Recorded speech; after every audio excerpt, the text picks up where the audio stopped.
Mitzrayim. The same day came they into the wilderness of Sinai. For they were departed from Rephidim, and were come to the desert of Sinai, and had pitched in the wilderness, and there Yasharel camped before the mountain. And Shemaiah went up unto Elohim, and Yah called unto him out of the mountain, saying, Thus shalt thou say to the house of Yaakov, and tell the children of Yasharel, You have seen what I did unto the Israelites, and how I bore you on eagle's wings, and brought you unto myself. Now therefore, if you will obey my voice indeed, and keep my covenant, then you shall be a peculiar treasure unto me, above all people, for all the earth is mine. You shall be unto me a kingdom of priests, and a Kodesh nation. These are the words which thou shalt speak unto the children of Yasharel.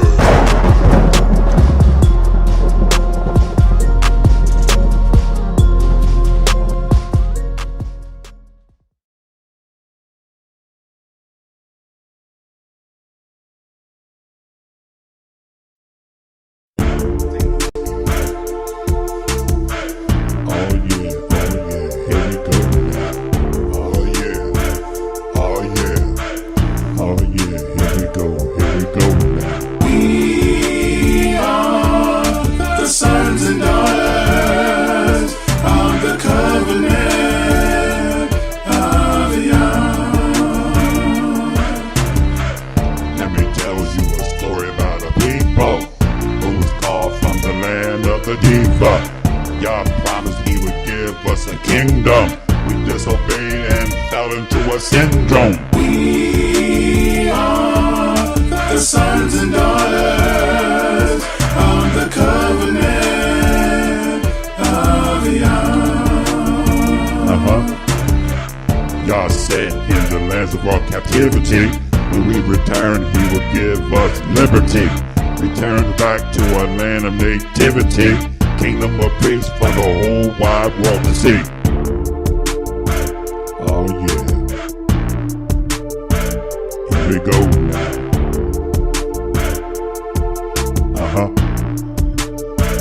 Here we go now.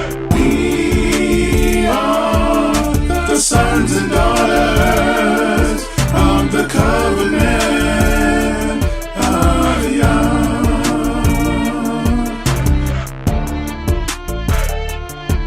Yeah. Yeah. Yeah.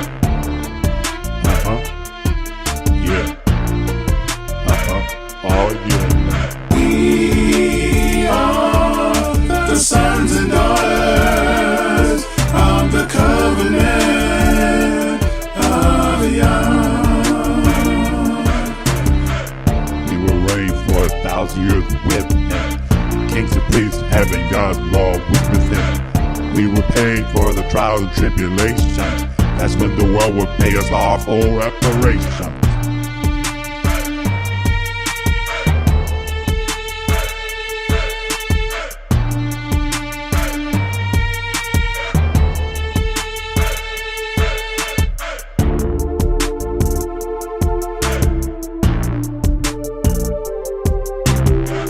Reparations. Reparations, reparations. Reparations, reparations. Reparations, reparations. Reparations, reparations. Reparations, reparations.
Okay, I think I see something here. I think I see something. Let's see. I don't hear nothing. Audio testing 1, 2, 3. Oh, I should have audio. I don't know why I can't hear nothing.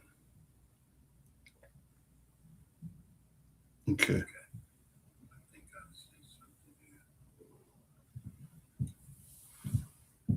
Testing 1, 2, 3.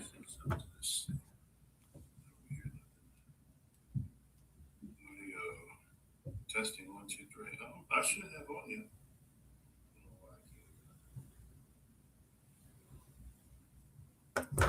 Okay, well, it looks like I got audio. Man, Shabbat Shalom, everybody.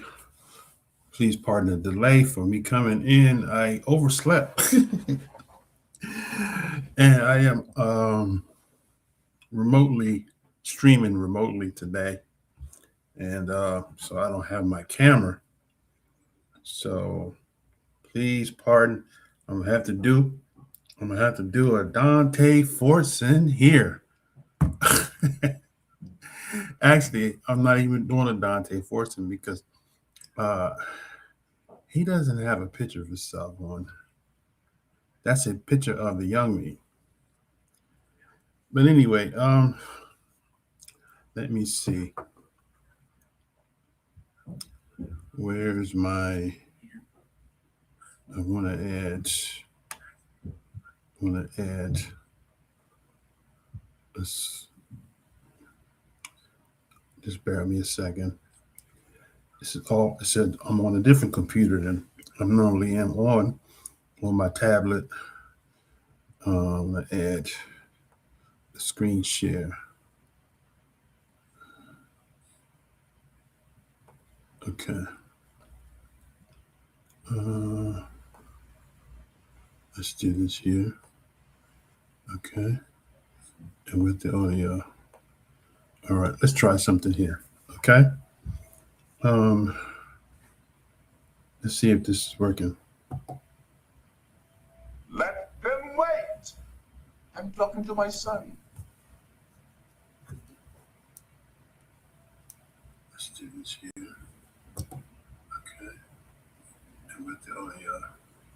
All right, let's try something here. Okay. Let's see if this is working. Let them wait. I'm talking to my son. Okay. Some kind of way, I think I'm getting the bugs out. All right. Woo. After all of that, how's everybody doing? How did you all make out during this freezing cold week?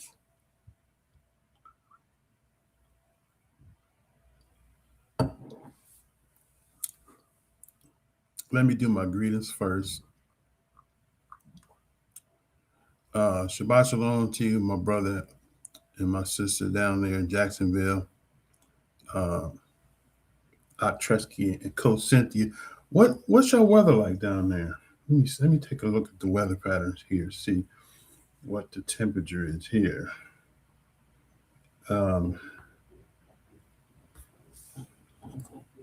Let's see. They're saying it's 15 degrees, feels like 4 here. Okay. Let's see, Jacksonville. Jacksonville, what y'all got down there? Oh, 58 degrees. Let's exchange places. Let's exchange places.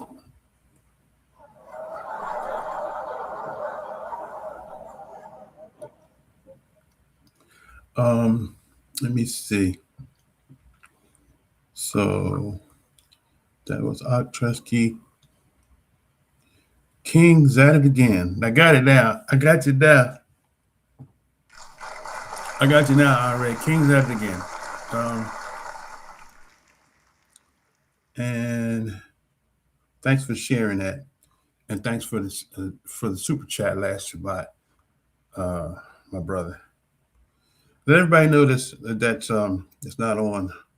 Let them know that we're on I forgot to do my thumbnail. Man, it's been a rough week, y'all. I'm not gonna lie to you. It's been a rough week. I started out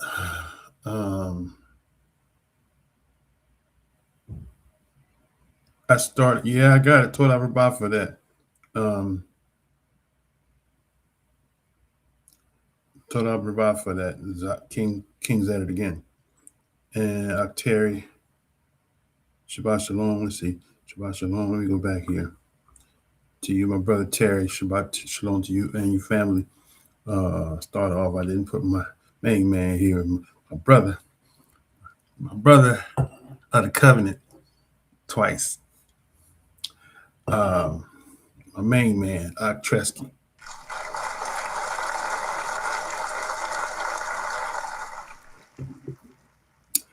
And his lovely Ishaf Cynthia.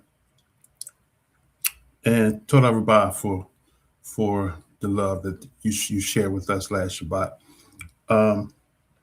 Also, put your name in the lights there, my brother.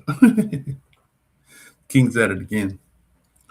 And my brother YAH Stone and his lovely Isha and his family. I always let your Isha know I never mean to leave her out. You know, these charges in my head, not to my heart, because the brother's a little older now, so I gotta write stuff down sometimes before I forget. The young Kazakh you see on the screen is not the same Kazakh today. So yeah. So Shabbat Shalom. Give us a roll call. Let us know what y'all temperatures are like this morning, where you are all in from, tuning in from. Let's see. Okay. That seemed to be it. So give me some feedback. Last Shabbat, we had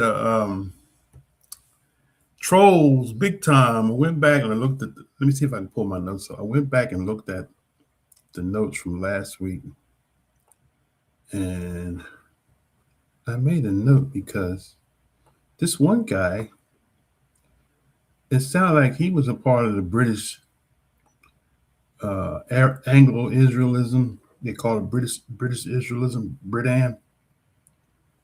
And he let's see, where's my comments at here? I want to see my comments here because I kind of, but he basically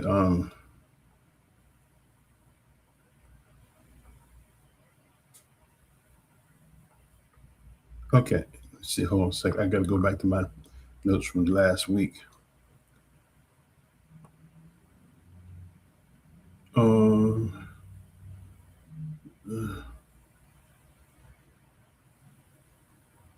Okay, I think it's this one here.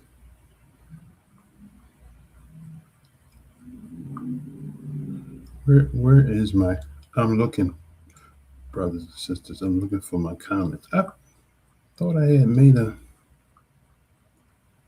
link. I made, not a link, but made a note of this guy's. Oh, here we go. Okay, here we go. So, I don't know if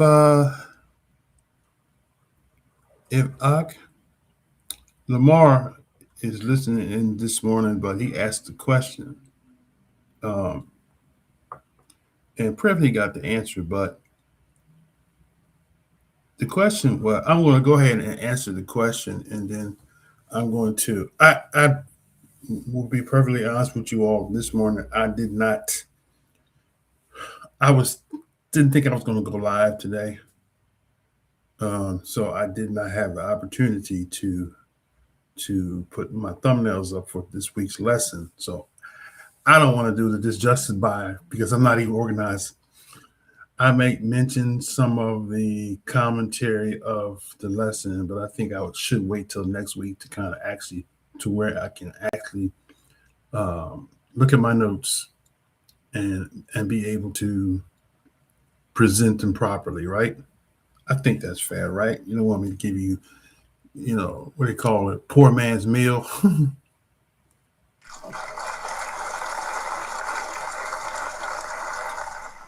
One thing about me, if I go in the scriptures, I don't have to have a lesson.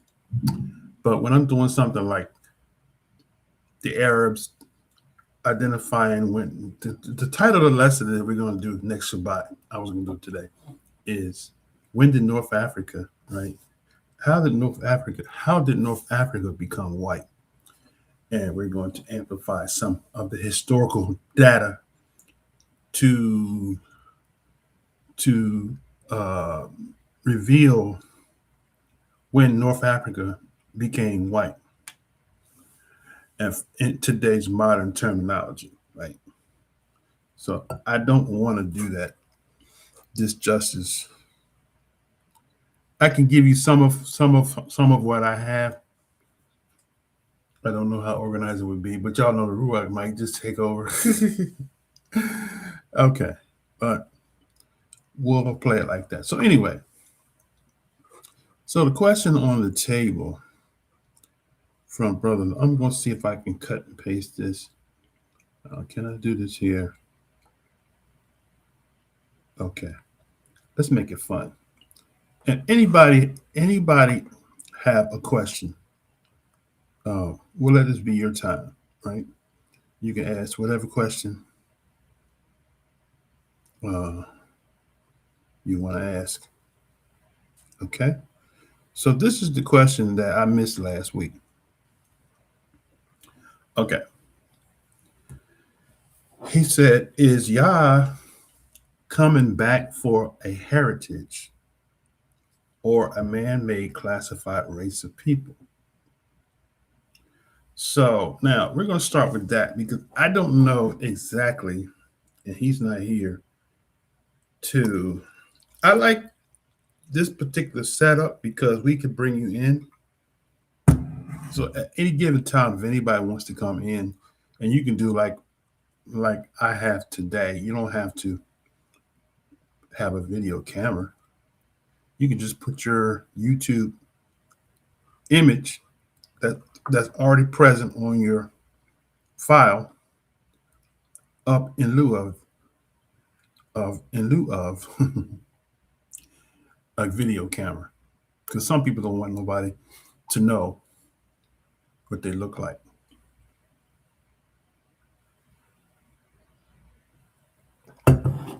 Okay, so I'm going to try to answer this question in the way in which I view what's being asked.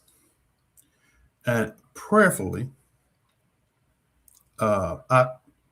Lamar, if he sees this, he can either confirm or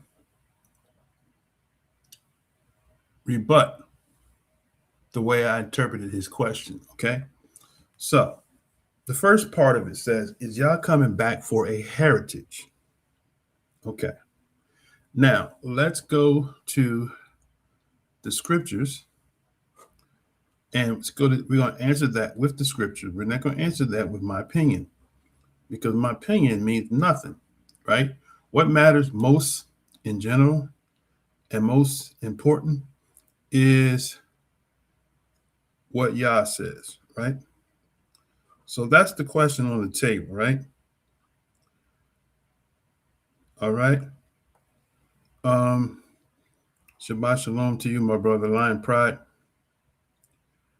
And so that's the question on the table. So what I want to do is I want to go to Joel 3. And we're going to let Joel 3 answer that question, right? So Joel 3, let me move my question out the way so you can see the screen. Okay. So the part, what I want to read is verse 2. Said, I will also gather all nations and bring them down unto the valley of Jehoshaphat and will Shaphat. That word, just some people say, plead, right? Okay. King James English has done a disservice to this word because the Most High is not pleading, right? If you want to look at the word plead from a legal dynamic, yes, because from the perspective of plead, I guess plead really would be in a judgment case. So I guess plead kind of would be a legal terminology for the. Do we have any legal people that's in the stream that know litigation? Plead, I think, is that a legal terminology for in the judicial system? Meaning that, okay, I'm going to explain to you why I'm going to pass my sentence. So yeah, so in that case, that would be because there are sentences that have to be passed out to the nations, right? So okay, so with that said, let's look at it from that angle. Okay, right. So Sons of Yaakov said, right. He said, plead means judgment. That's correct. Okay. All right. So that's a legal terminology in the litigation, right? Sound like you have some legal background. I don't know if that's your field of study or not, but so, and also Shabbat Shalom to you, my brother. We're going to see my brother Sons of Yaakov, to you and your family. Bless Shabbat Shalom. Coach Sherry is on today. Shabbat Shalom, Coach Sherry, to you and your household. Okay, plead your case. Okay, right, plead your case. Okay, right. So that sounds like so. Okay, so we comprehend that it has to do with judgment, right? Okay, so plead. So I stand corrected. So I'm not a legal analyst, but from the way it was brought out, in just that instance, the Ruach just kind of gave me a revelation of what it's saying there. Pleading is judging. Okay, all right. So, and then to add clarity to it, right? If we go back to the word plead, we do see the word shafat, right? To judge, pronounce a sentence for or against, to vindicate, punish, by extension, to govern, to litigate. There it is. Passively to litigate. Right. So in other words, man, that's even deeper. So when you think about it, right, it's going to be a judgment because since we're in Black History Month, we're going to just bring it home, right? The Most High is keeping a record, right, of everything that has been done to a specific people that he's going to call his heritage. Watch this now. Let's go back into the text. He's going to have a courtroom case. We'll call this what? I can't do my Judge Wilder music no more because I did that and they YouTube be hard on me. I tell you what, I make the sound. The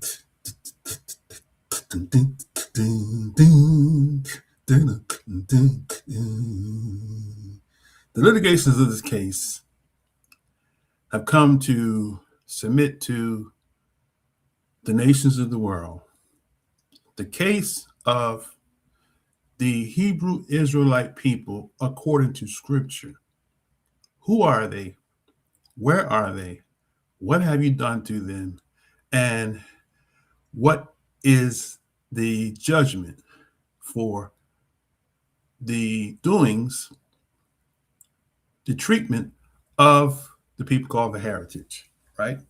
That's it. So now, let's go back to Joel 3. Yah said, I will gather all nations and bring them down to the valley of Jehoshaphat. So we look at this word Jehoshaphat, it's the valley of judgment. And I will plead, right? I'm to reveal everything that they have done, right? With them there for he makes it personal, says, for my people, right? And for my heritage. So now, the question on the table is, or was, or is, the question is, let me bring it back up on screen.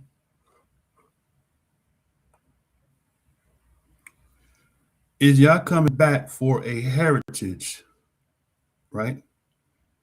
So that's the first hat. So we know Yah's coming for a heritage, right? That's what the text says. He's coming for a heritage, right? The heritage that he's coming back is his inheritance, right? I think somebody help me out here. I think there's a scripture that says something about Israel is his inheritance, I think. Anybody? Let me see if I can pull it real quick. Inheritance. Okay.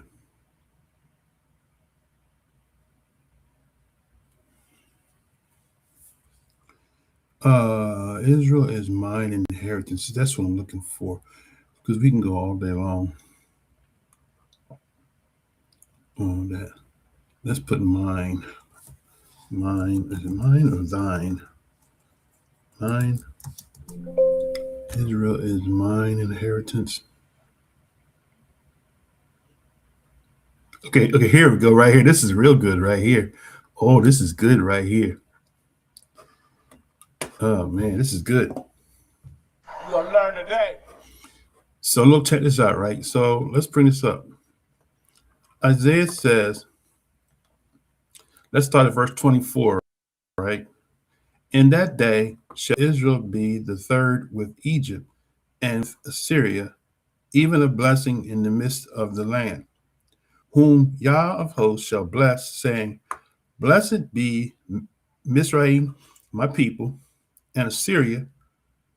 Oh, and look, check this out, right? He's calling Mizraim his people. Did y'all ever see that before? He's calling Mizraim. He says, Mizraim, my people, right? I mean, somebody help me out. Am I reading this wrong?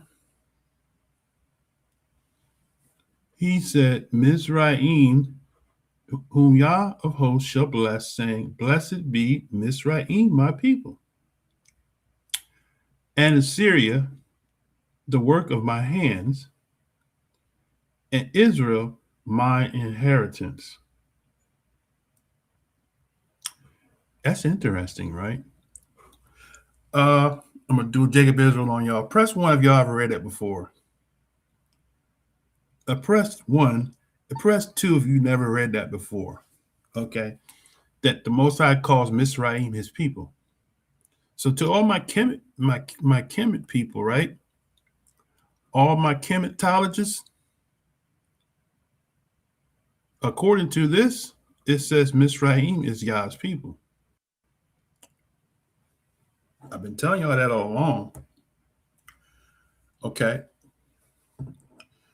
That Israel came out of Egypt in mixed multitudes. Some of the people that came out of there weren't from Jacob's loins. If that don't go over well with the Hebrew Israelite only camp, because they think it's only Hebrews only that's in the mix. But the Most High said what? The Most High said what? He said, Yah of hosts shall bless, saying, blessed be Mizraim, my people. What's this word in the Hebrew?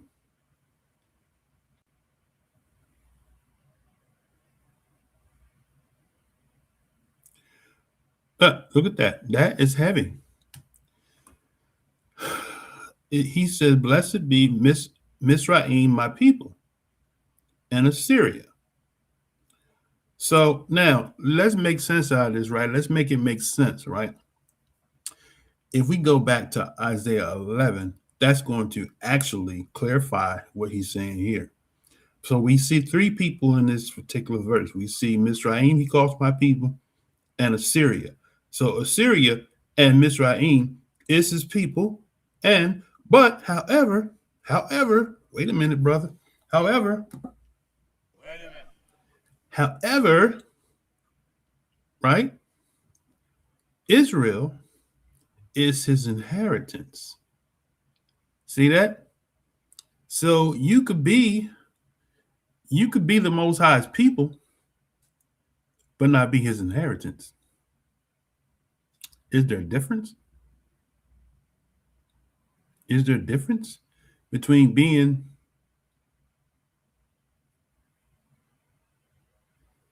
okay? So Jacob said it's the same today if he said America, my people, meaning his people are in America. Okay, that's interesting. That's an interesting way to put it. But every person in America, let me ask this question here. Is every person in America a bloodline Israelite from the loins of Yaakov? Can we exclusively say that?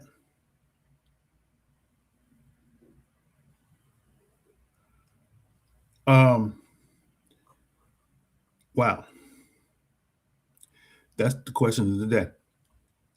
Okay, now, so I don't want to go too far away from the question, but I just thought that was interesting.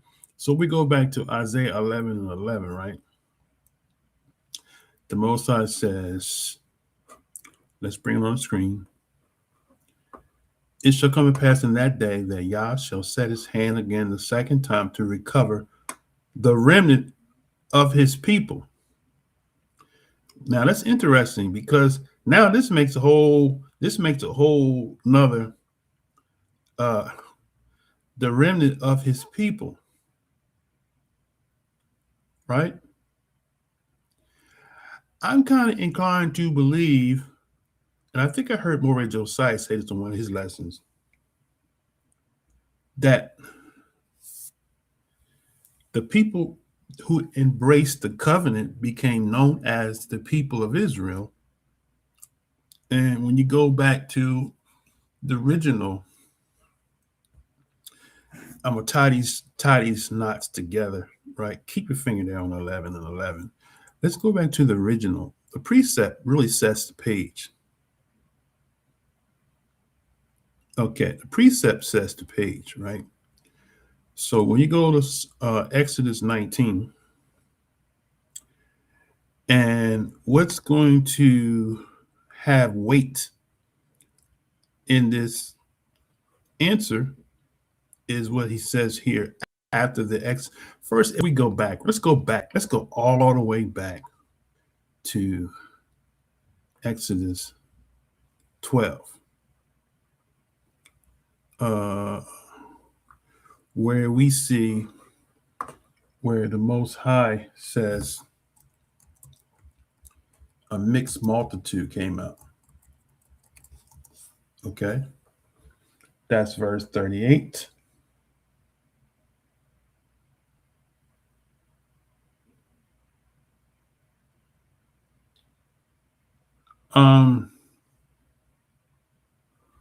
So verse 38 says what? A mixed multitude went up. A mix is the word Arab, right? A mingled or mixed people. Now this is kind of in line with the lesson that I was supposed to do today. What's not being clarified is that the terminology that today they use to define Arab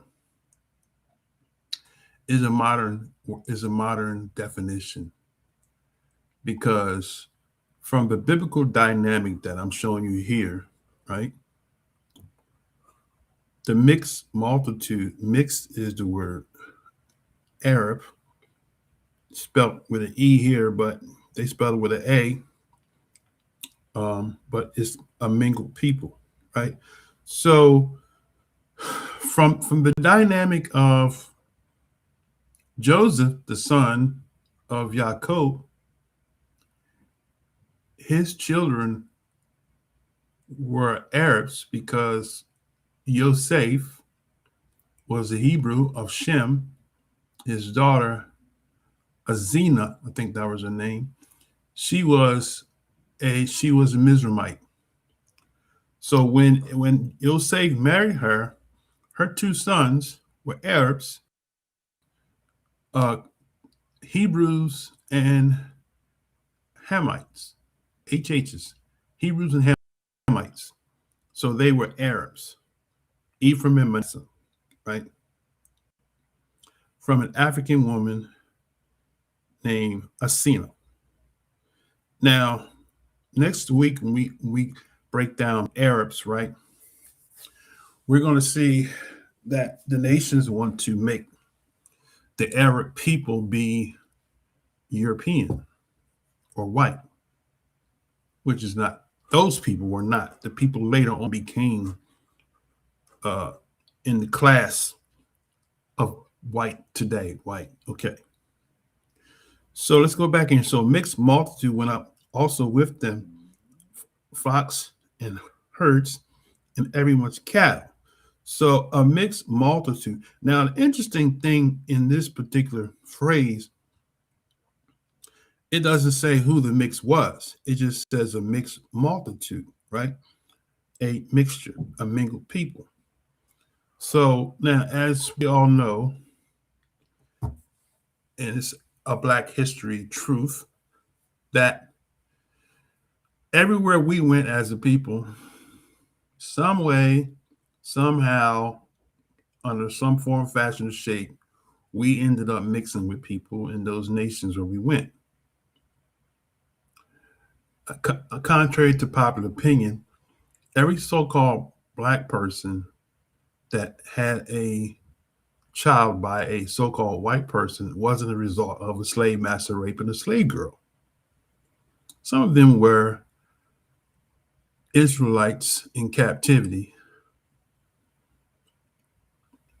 finding somebody that they, for lack of a better way to express it, fell in love with and said, you know what?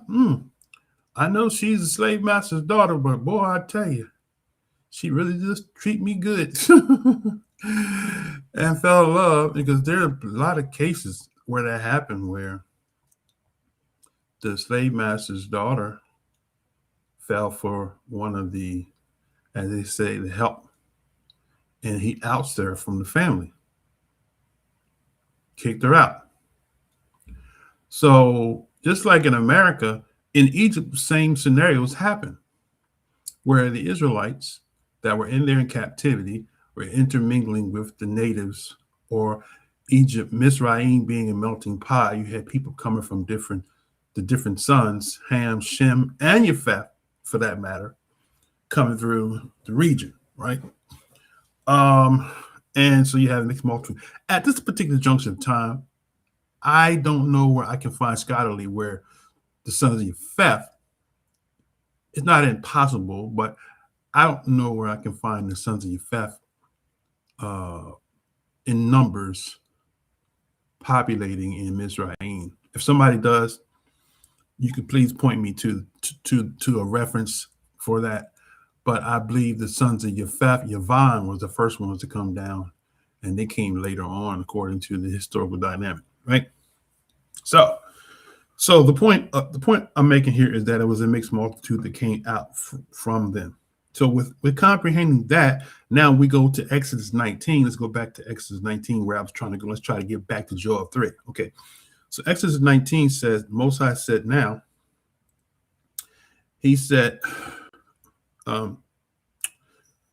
verse where I want to go at. For you have seen what I did to the Egyptians, and how I bore you on eagle's wings and brought you to myself. Hold on one second. Hold on 1 second. Can you come back? I'm good.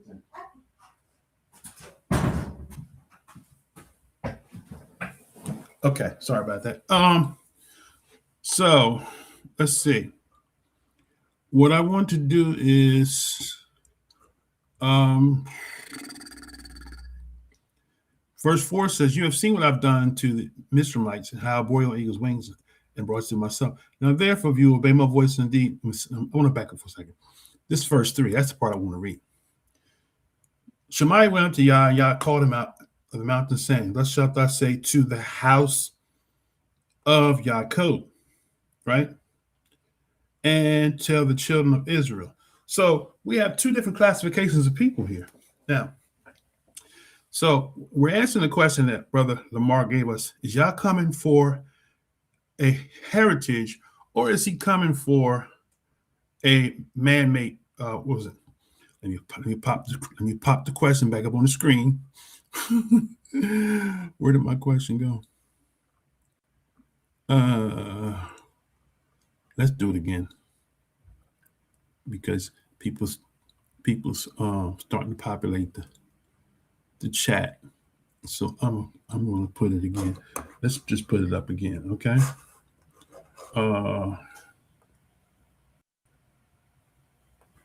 Okay, here's the question. Let's do it this way.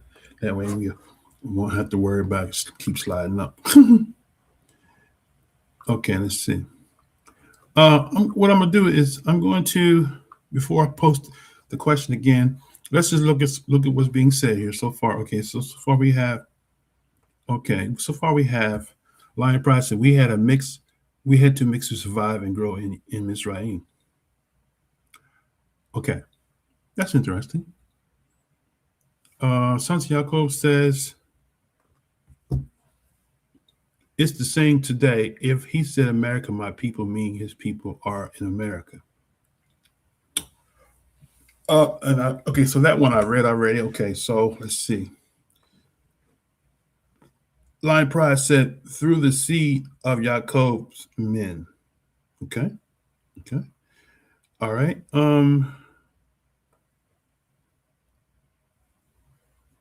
So Yaakov, he said, "Wait a minute." Get it up. Wait a minute. All right. Lion Pride said, "What now? However, Yah did separate his people in wilderness before giving us his covenant, commandments, laws, and statutes to agree to do." Okay.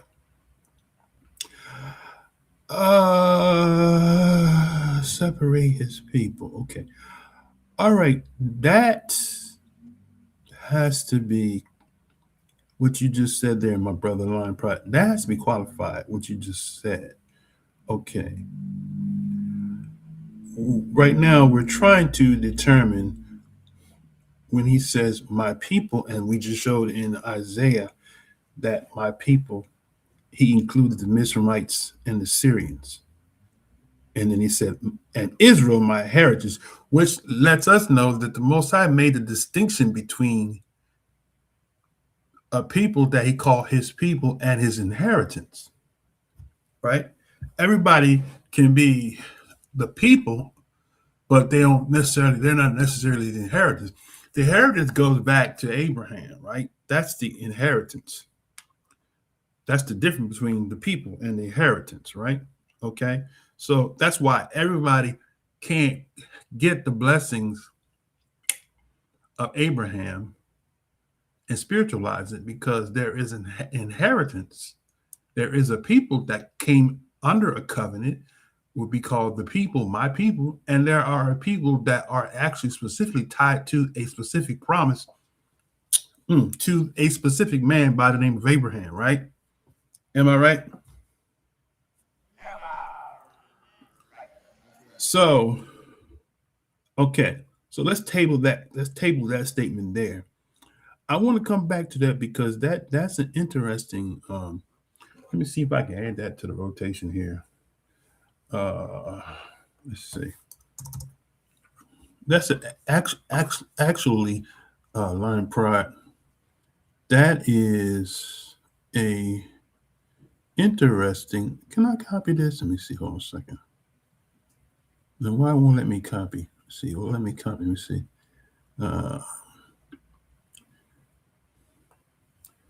guess I can't copy. Let me see. Let's put a star on it. Okay. I pinned it. There we go. Okay. All right. There we go. I'm learning how to do stuff now. Okay, so pinning something will make it stay there, make it stay up to the top. Okay, I can go to my drop down arrow, and I go get my pinned comments. Okay, all right. So let's move to the next comment, and we're gonna go back because I want to answer Lamar's question, because a lot of other people have the same question. So it's actually an excellent question, right? Now, so Son of Yaakov said what? He says that means even the strangers among our ancestors were melanated only based off of Exodus chapter 12, them seeing white skin and freaking out. I'm not quite sure if I can concur with that statement in totality. Okay. Strangers part, yes. Okay. For the stranger part, we have to go back to Abraham, because that's where we miss it. The covenant didn't start with Israel. Okay, so before I go way back to Abraham, let's kind of try to get back to. I'm going to put a pin yours, so I'll come back to that. Okay, all right. Let's see. Light to the Gentiles just chimed in. Shabbat Shalom, my brother, good to see you. He said, this just shows that righteous Caucasian will be accepted among us. Well, yeah, I think that the interesting thing is, though, we need to kind of get rid of this, because Caucasian is really not we say it, but Caucasian is really not an accurate description of European or descendants of Yefeth, right? So I get your point. You're saying descendants of Yefeth, right? Okay. So that's clear in the Most High said every nation, that would include every nation, even Esau. As much as some people might not like, but that every nation would include Esau. Okay. Where we at here? Okay. So this is Lion Price. I'm sorry. Lion Price saying Shabbat Shalom. Okay, Isaiah 56. Okay. We're gonna start this one here because I want to go to that. Isaiah 56. Manasseh and Ephraim were mixed. Right. That's what I just pointed out. So appreciate that. Okay. Don't know if there will. Wait a minute. Hold on. Let me put this one up here. Don't know if there will be them amongst us. I'm not sure what that means there, my brother. I don't know if there will be them amongst us. I don't know if that was addressing to like to the Gentiles. Okay. All right. So here's where we are, right? Okay, so let's do this here. We're gonna go all the way back, because the first thing we have to deal with, right? We have to deal with this terminology, people, right? Okay. So when we go back to the Gentiles point,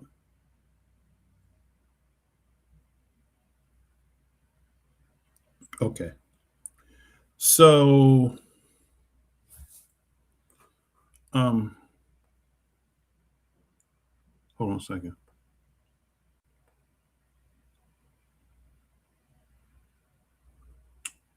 Like said, I already know there will be, based on Isaiah 56, a number of them coming into this covenant. Okay, so what you all are saying are very critical points, right? Which ties to this question that Ak. Let me see if I can put. I don't think I put this question.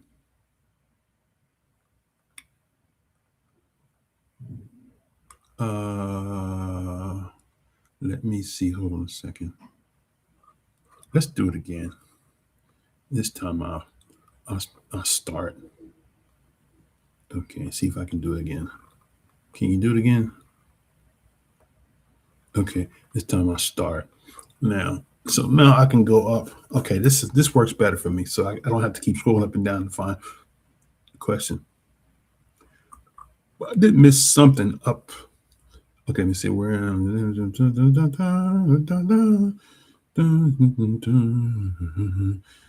Even the strangers among our ancestors were melanin. Okay, right. So that one I highlighted. Okay. I'm going through these comments to see. Okay, this shows. Okay, I already talked about that. I'm not gonna put a star on that one there.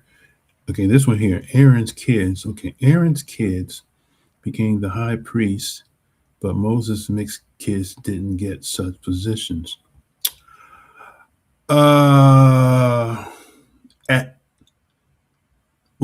After the fact, right? Let me start this one here. So after the fact, line break. The priesthood has to be explained, right? When you go, we'll go back to Exodus 19, and we'll push back a little bit on that statement there from Exodus 19. Okay.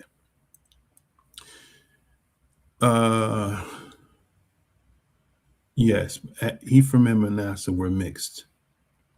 That's correct. Okay. I think I read that one already.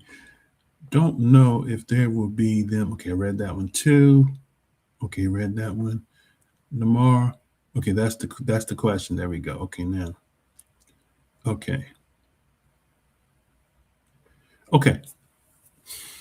So let's do this here. So we're going to go back because, see, to comprehend the people that we read in Isaiah, which ties to Most High said, the judgment is coming for his inheritance, right? And he made a distinction between the people, his people, and inheritance, right? Okay. Some of his inheritance are grouped in with the people. That's what I believe to be true, right? Okay.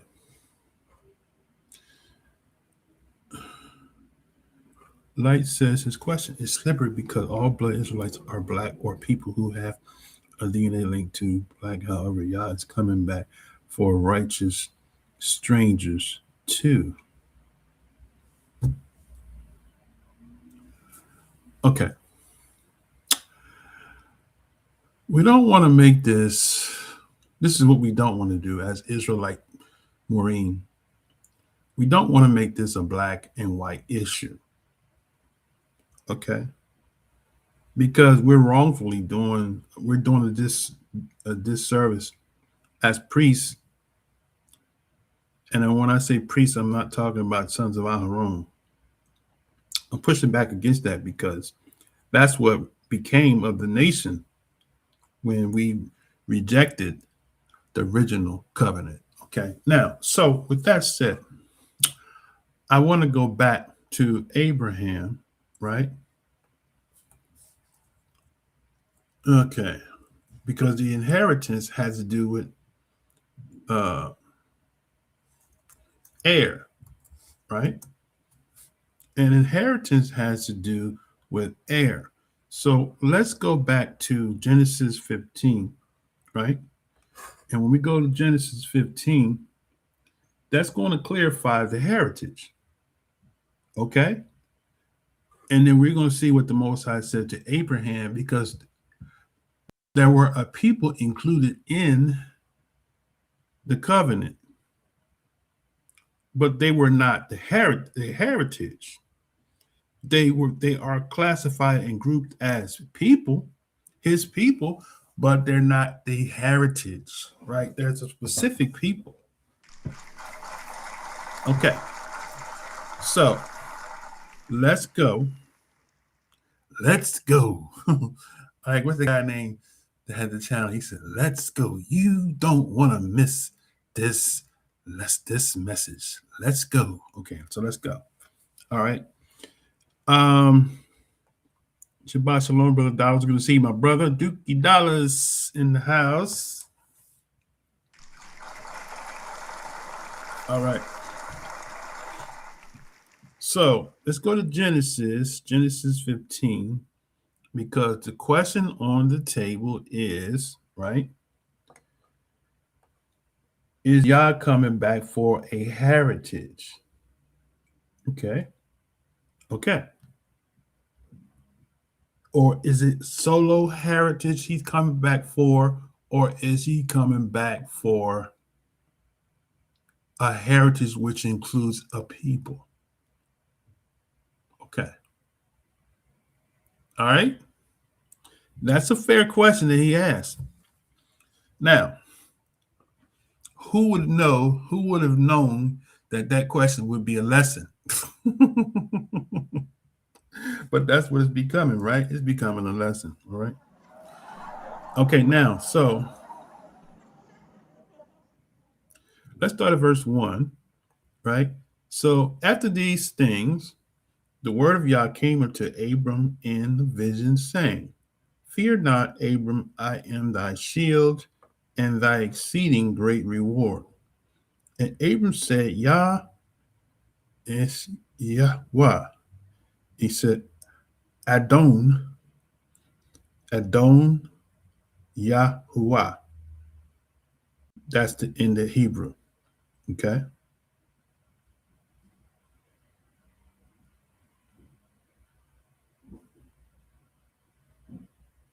Um,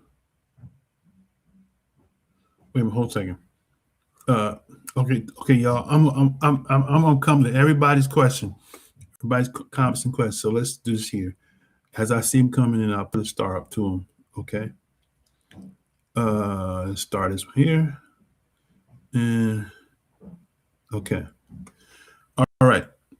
So verse 2 said, Abram said, Yah, what wilt thou give me, seeing that I go childless, and the steward of my house is this Azar of Damascus? So the key thing is that Abraham said, what? I am going childless, right? Okay, what's the word for childless? Okay. To bear that is destitute of children. Okay. Okay. He says, and the steward of my house, this Azar of Damascus.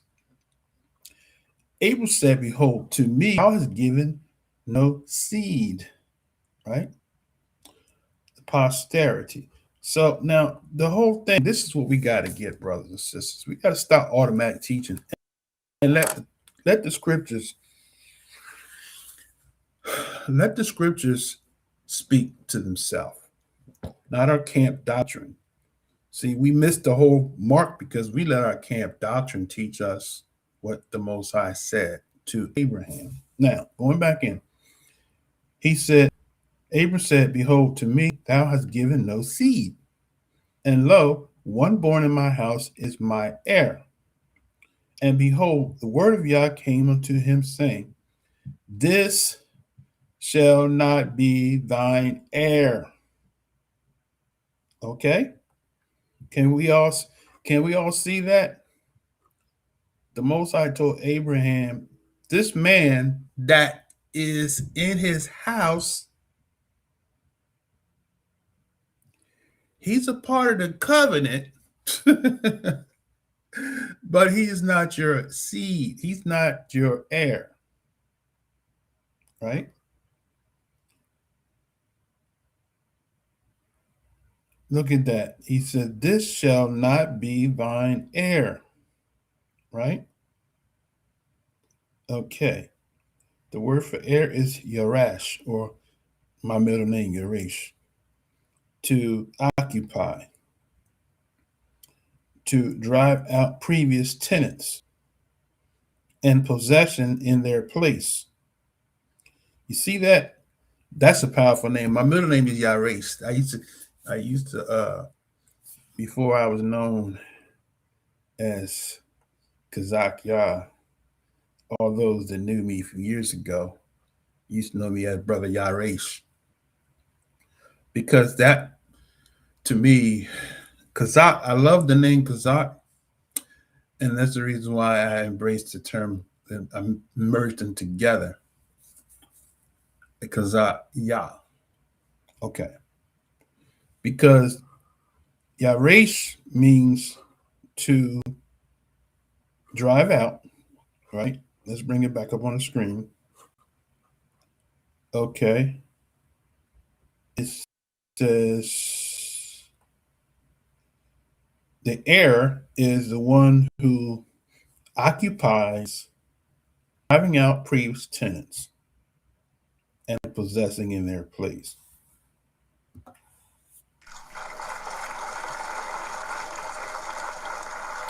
Why is that important? Because when the Most High told Abraham back in chapter 12, I think it was, he said to him, he said, all the land from the river Euphrates to the river of Egypt shall be yours. But here's the kicker. There's the people that's already living in that land, right? How did they get there? They have violated their fatherly covenant, who told each of the sons where to go and possess land. Because even Noah knew that land was promised to the descendants of his great-great-great-grandson Abraham. He knew that. He told the sons, Ham, you go to the west, and Japheth, you go to the north and west, and Shem, your land is going to be this land right here, right? All this land, and there's a specific set of land that I'm going to give to a specific inheritance from a man named Abraham. And that land is going to be what?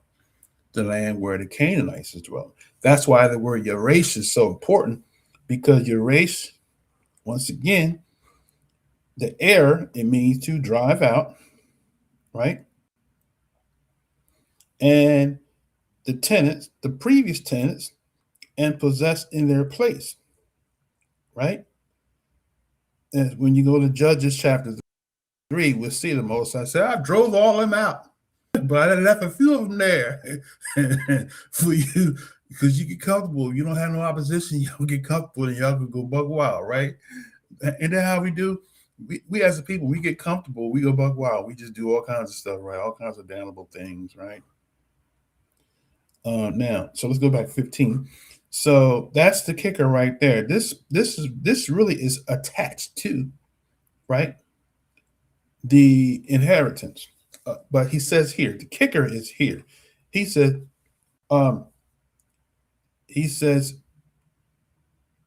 this shall not be thine heir, but he that shall come forth out of thy bowels shall be thy heir.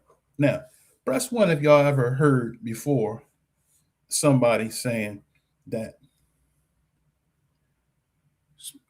this is fulfilled in Christ. So if you believe in Christ, you now become this seed.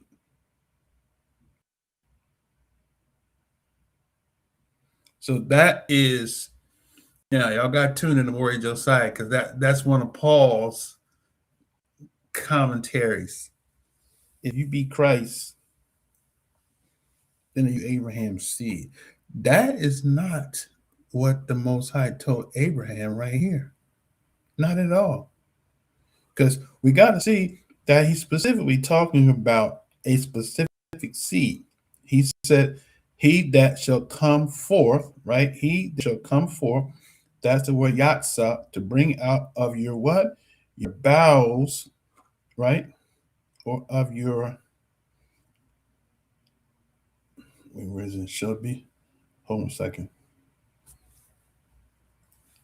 Shall be soft, that is, intestines.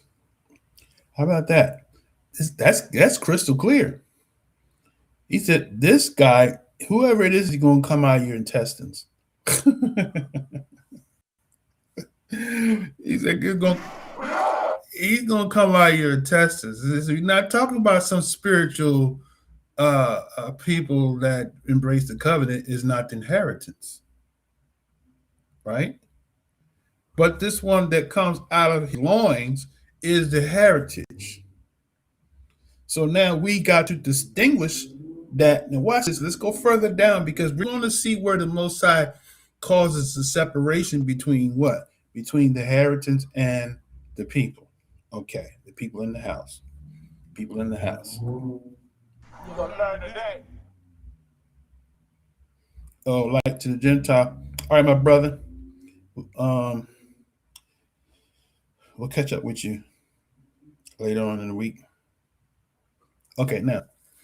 So let's go back in here. So, and he brought him forth abroad and said, look now towards heaven and tell the stars if thou be numbered them. And he said unto him, so shall thy seed be. See, the Zerah, the seed, the posterity shall be. Okay. Now, we're going to tie this back to Joel 3. When we go to where we'll see the fulfillment of that in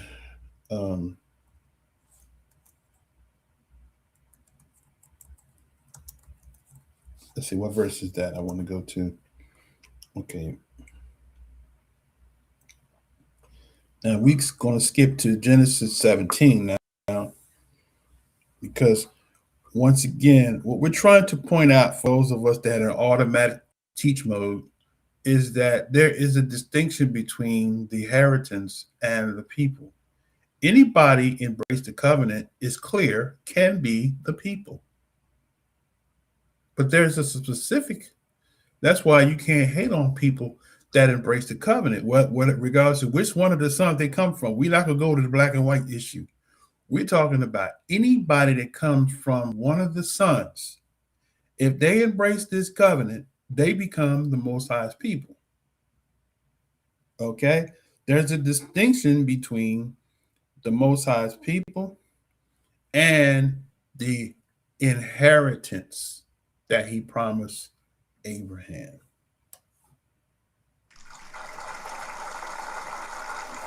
We don't want to mix the two up.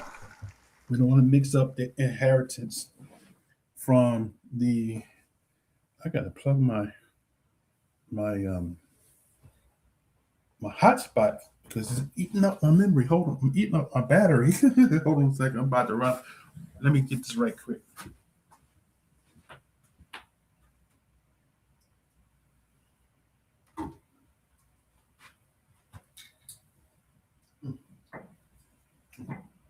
You can stay here.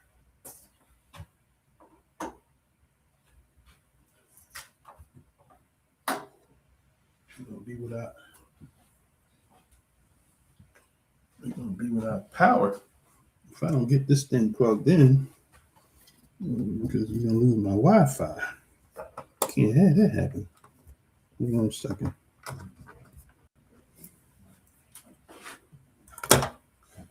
This battery going down fast using it as a hotspot. And that's not even charging. Okay, let's see. Hold on. Let's do this here. Just spare me a second. Let's see. I need a plug. Let's try this.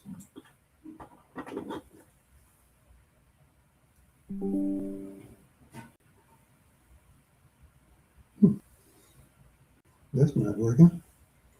Okay. I need some power. Okay, hold on a second.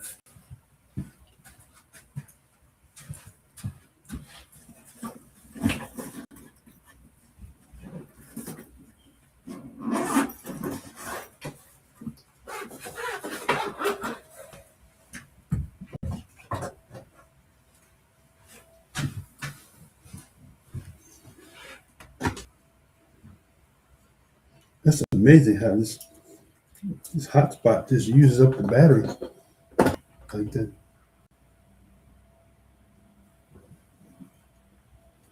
This ain't working.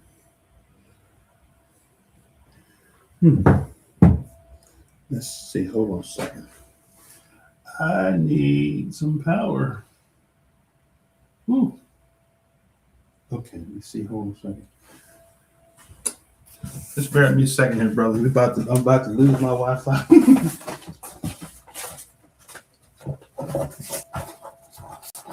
About to lose it.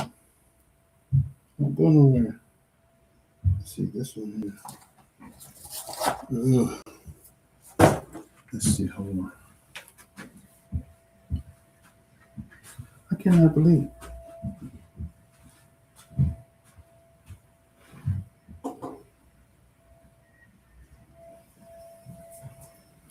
Okay, let's do this here. Let's try to plug over here.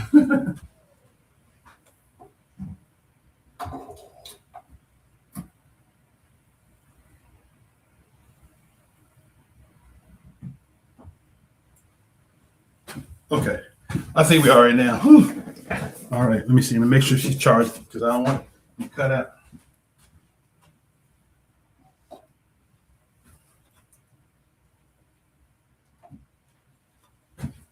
Okay. All right, I think we're good now. We're good. Okay, now, so 17, we're making a distinction between the seed, which is the heir. Can everybody agree that the heir or the inheritance or the heritage is connected to the seed? The seed, not the people. You can be the people, but not be the inheritance, right? So the people that's why there is a distinction between ethnic or nations. You can become under the covenant, but you are not the inheritance, right? You can embrace the covenant and be of another nation, but that is not the fulfillment of the inheritance, because the Most High made a promise to an inheritance, not to a people. Am I right?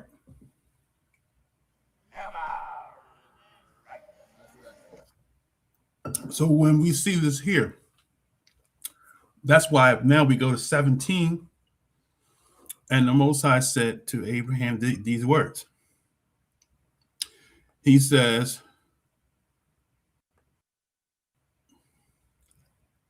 now we mentioned this about the race, the inheritance. Here's what he said to Abraham, right?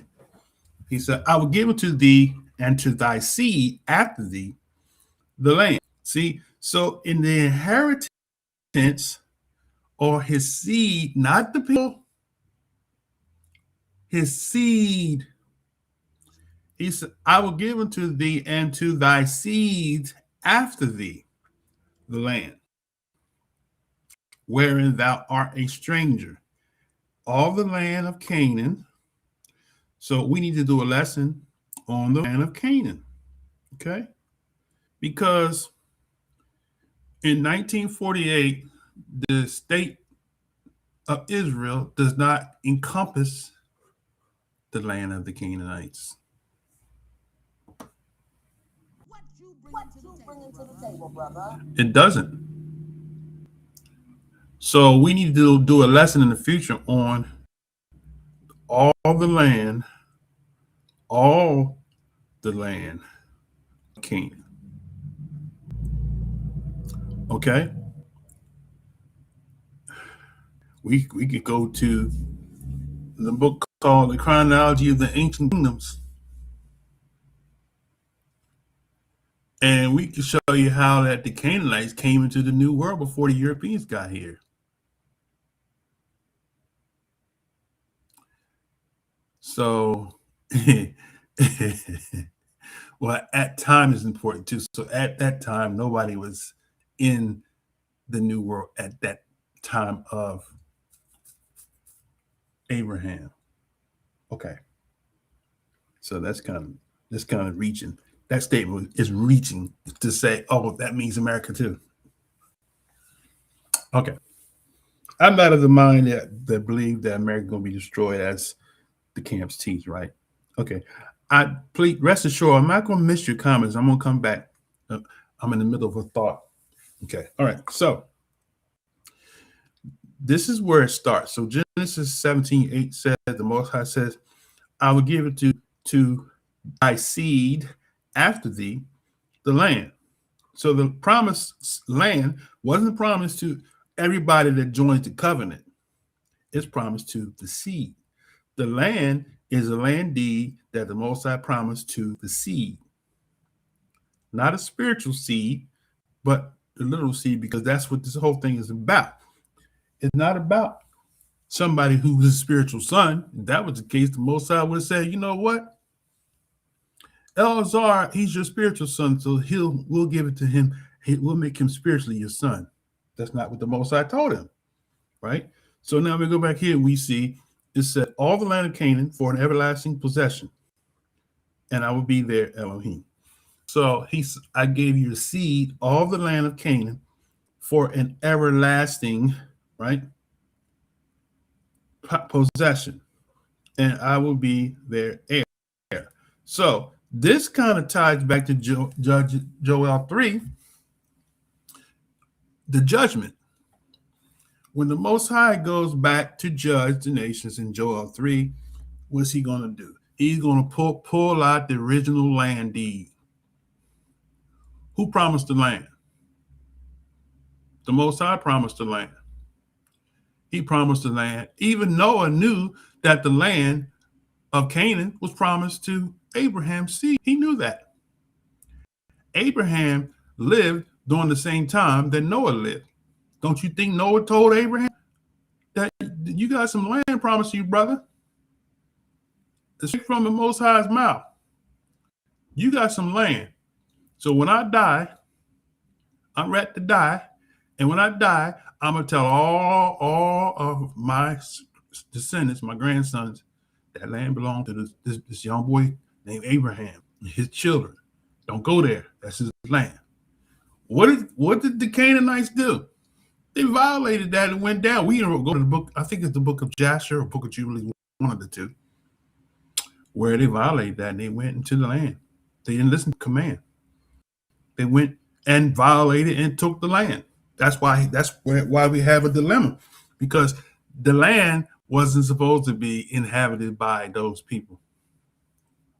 They were only supposed to be a caretaker, a remnant of people to take care of it now and get out of my land. That's what they were supposed to do, but they wanted to keep it, right?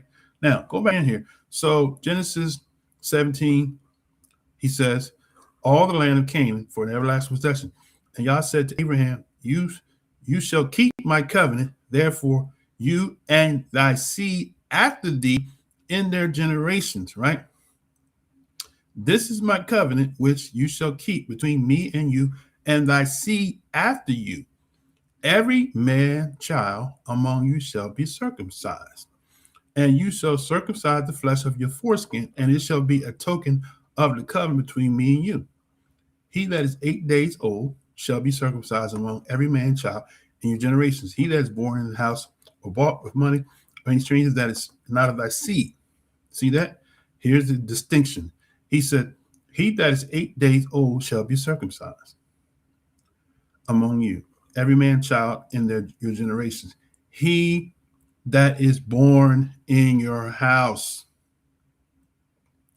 So when a person is born in the house, if you was to take a census record, you'll see the person that's in the household is classified under that house. They don't necessarily have to be a Jones, right? The head of the household might be Amos Jones, as one of my ancestors, right? Had a biblical name, Amos. Amos Jones. Amos Jones. Y'all don't think these people knew they were Israelites? What black person would pick a name like Amos Jones?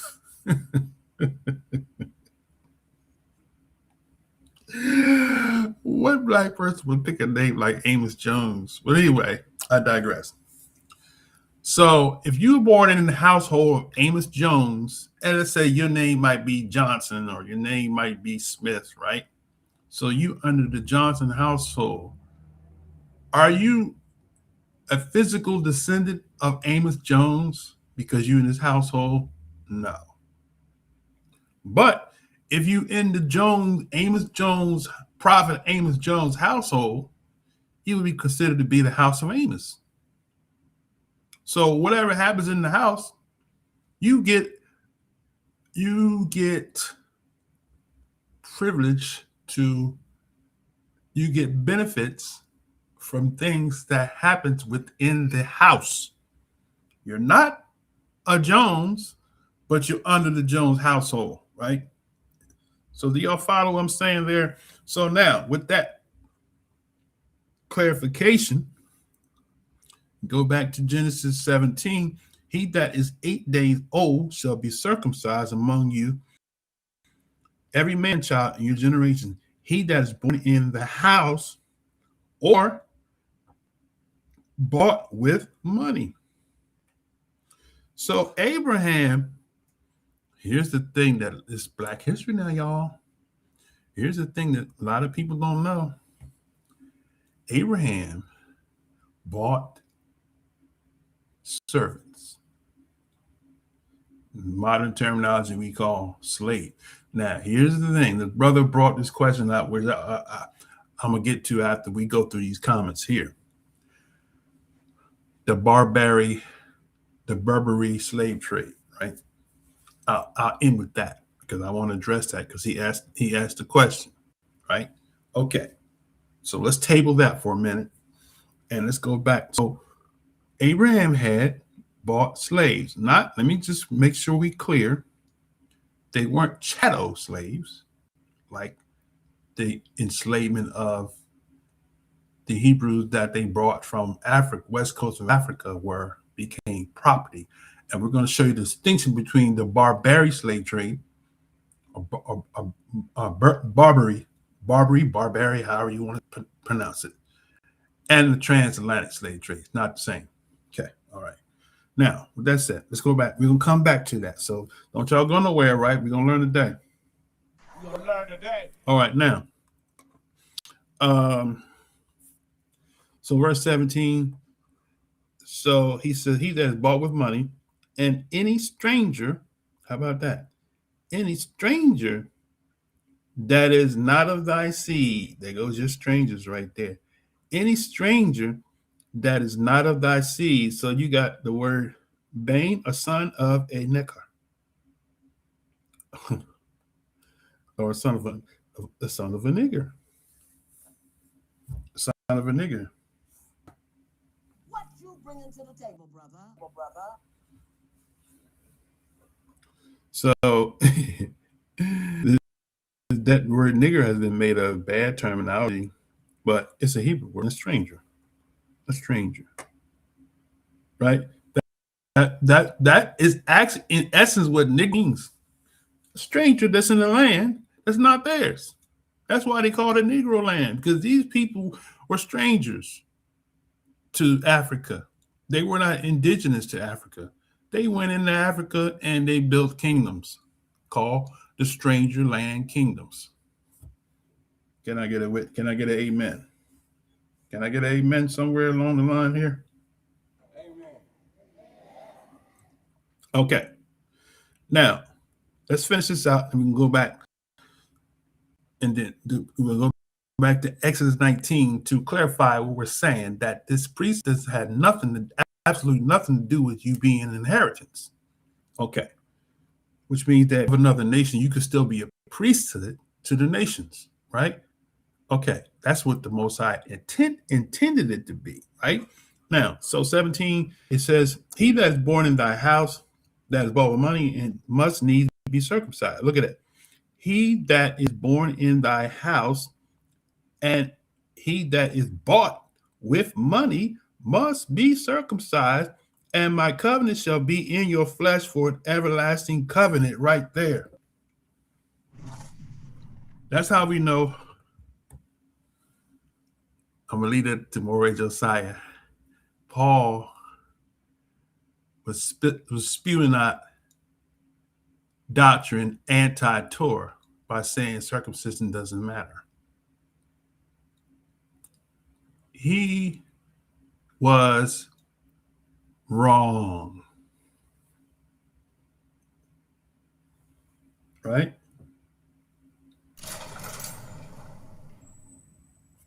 Paul was wrong.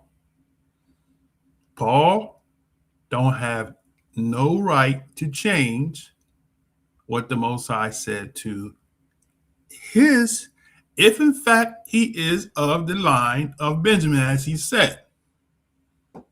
Maybe on his mother's side. He's a Benjamite. It's believed that Paul was an Edomite on his father's side, but that's a whole nother lesson. I'll leave that with Elihu. All right. Now, with that said, let's go back. So the Most High specifically specified to Abraham, the father, that every man that is bought with money.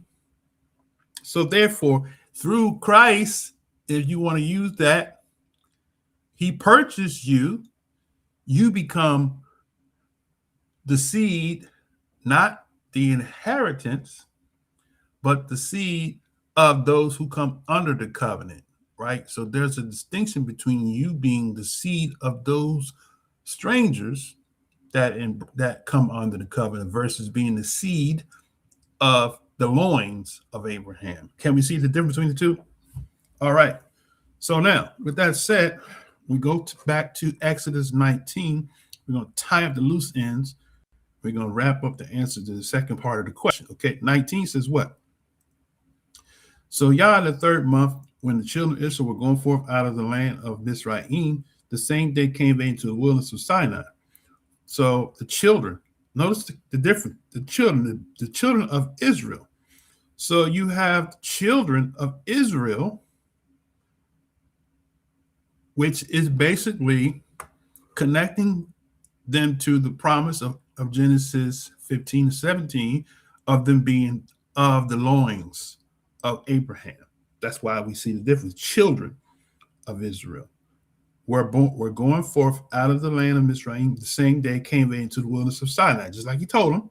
For they were departed from Rephidim and were coming to the desert of Sinai and had pitched in the wilderness, and there Israel camped before the mount. And Shemaiah went up unto YAH.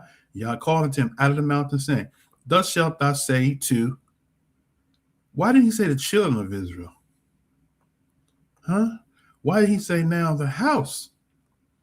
Okay, Ba'ith, the house. Y'all don't hear me. Y'all don't hear me. Why did he say the house of Yaakov? Why didn't he say the children of Israel there? Because he's bringing the people who came under the covenant that was bought with money, those that was in the house who was circumcised. Now they become known as what? The house of Israel.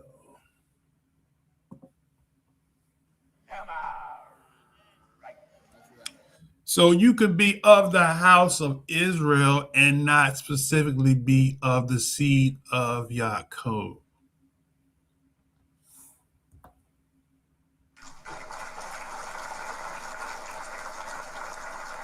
Is Yah coming for his heritage or a people? So he's coming, as we can see, he's coming for both. He's coming for a heritage and a people. This is all inclusive of all those that embrace the covenant, right? He's coming to set up the kingdom. He's not coming to take him back to heaven. I would love to debate a Christian theologian on is he coming to bring people back to heaven? Let's have a debate on that. I eat you up and spit you out on that one. Ain't nobody going back to heaven. It's never been promised. That's not even part of what he promised Abraham. Why would he tell Abraham, I'm going to give you a land here if he's going to take him back to heaven?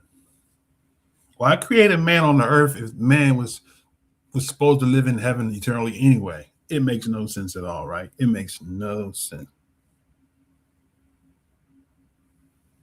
Okay. So he said those that are in the house, right? I don't need to go any further with that because that basically ties it home. That brings it home. he says, thus shalt thou say to the house of Yaakov. And just in case you're clear that there's a distinction, tell the house of Yaakov and tell the children of Israel. Woo! How about that? See? So now we tie this back to Isaiah, right? We tie this back to Isaiah, where we started out, where he says, Egypt and Assyria. Okay? I'm trying to get there. Give me a second here. So 24, here it is right here, 24. In that day shall Israel be the third with Egypt, Mizraim, and with Assyria, even a blessing in the midst of the land. So when we go back, we'll see here, it says here, verse 23, that's the one I'll start out with. In that day there shall be a highway of Egypt to Assyria.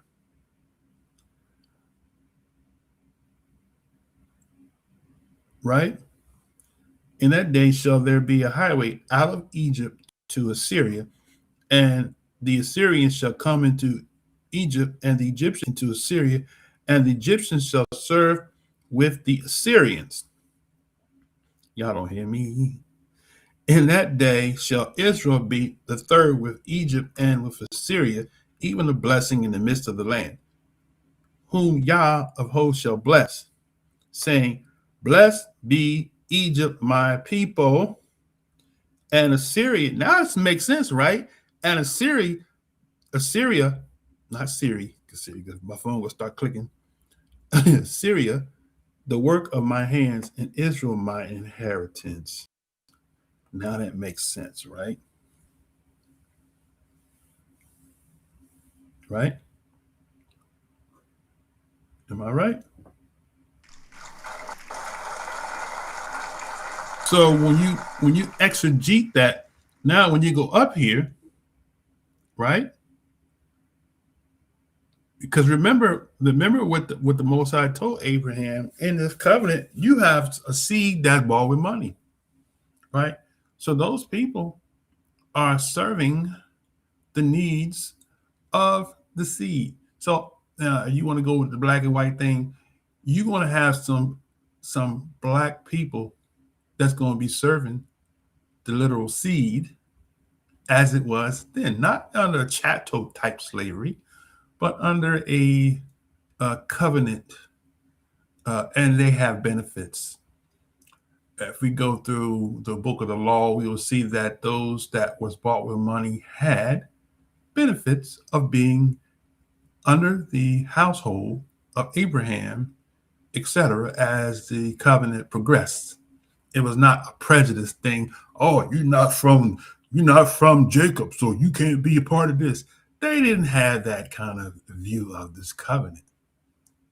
We're the only ones that have this falsification that only Israel only. You know, if you're Caucasian, you can't be a part of this because you Edomites.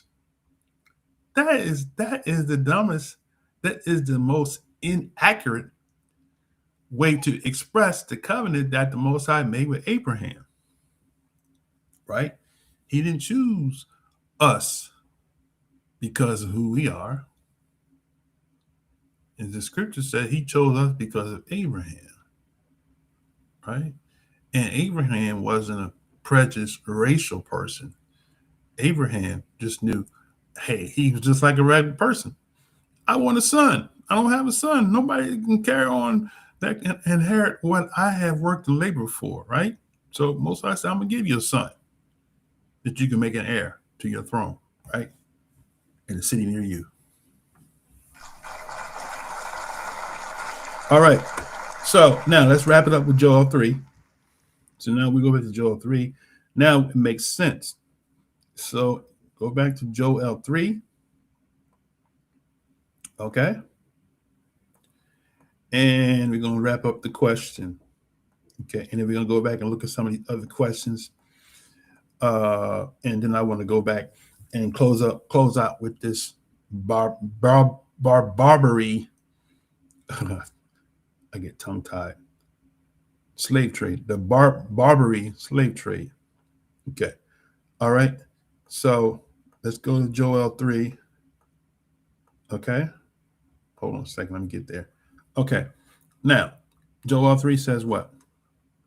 And be if now look, here's the thing. Like I said, if you hear live on stream, you want to refute me and say, brother, I hear what you're saying, but I disagree with you.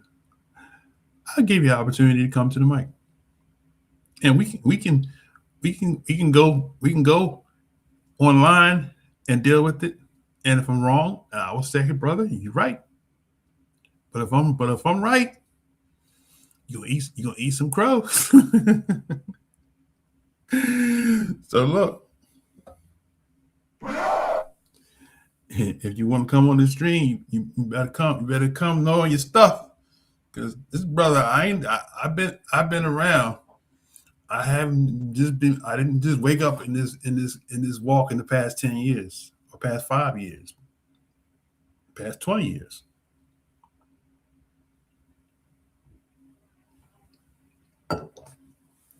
I done sailed the 7 seas, and I saw, right? Okay, now, so let's go back to Joel 3.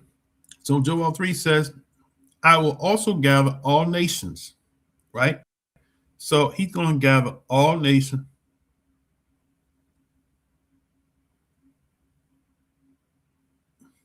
Okay. I saw Brother Doogie Dollar's comment. I'm going to come back to that, brother. Let me wrap this up. Okay, all right. I also will gather all nations and will bring down to the valley of Jehoshaphat. So now we see he's bringing all nations. So who's going to the valley? All nations. That means every last one of the 3 sons of Japheth. Of Noah. Shem, Ham, and Japheth. Every last one of them. Even the sons of Shem, which are Arabs that are not of the house of Israel, right? Who have populated in North Africa with some of the Hamitic people who blended in with them and they became known as Arabs. That's what an Arab is, a mixed race. Mixing, not mixed color, a mixed race, right? Mixing with the sons of the other, right? Of the son of Noah. Mixture, right? So now, let's go back. He says, I will bring all nations and will bring them down into the valley of judgment, valley of Shaphat. And I will plead my case. In other words, he's going to do litigation. He's going to present exhibits. He's going to go and show what the book says. This is how you're supposed to treat a slave. Y'all didn't do that to my inheritance. Y'all didn't look. Did the legal people know the rules of engagement, right? How is that the U.S. military know about rules of engagement, right? The United Nations have laws, right, that people are supposed to abide by, right? So they're quick to tell you, oh, slavery always existed. But there was a rule of how the slavery operated or functioned in each nation where it was, right? Even we're going to show you in a minute as we go to the barbaric slave trade, right? They had rules, but these nations didn't follow these rules. They created their own rules specifically to the people that they grabbed because they knew that this inheritance promise exists. So we can erase out of their mind who they are, and we can give them an identity and tell them this is who you are. Then we can forfeit that inheritance that belongs to them, and we can take it for our own. And we can do just like the Canaanites did, right? So the world have become spiritual Canaanites. They have violated as sons of Yaakov said the universal law of servitude, and have created their own systematic law of bondage and perpetual, which they're actually fulfilling Deuteronomy 28 in ignorance and not knowing that Yah had used them as his rod of correction to his people. So they've done that, right? Now, that's the reason why when the Mosai brings the exhibit out in Joel 3, that's why he's going to bring the exhibits out. That's what the litigation is all about. He's going to plead the case. Here are the people that I made a promise to their multiple great grandfather Abraham, that this land, and the Mosai didn't say, I'm going to give them the land. If they do wrong, if they break the covenant, I'm going to forfeit the bill. I'm going to forfeit the promise and say, oh, this land is no longer going to belong to them because they broke the covenant, so I'm going to give it to another people. Most High can't do that because he can't violate his own word. When he says it, it's a wrap, right? So when the Most High said to Abraham, I'm giving this land to your physical, literal seed, which is the inheritance, right? I got to honor my word. They might disobey and they might go into captivity, but guess what? When we go back to Deuteronomy 30, them same people are going to wake up and going rat back, as they say in Chicago, rat back to the land that the Most High promised to Abraham. He promised the land to Abraham, right? So that's your heritage, right? The land of Canaan is your so-called Neo-African American descendant of Yaakov. That is your land.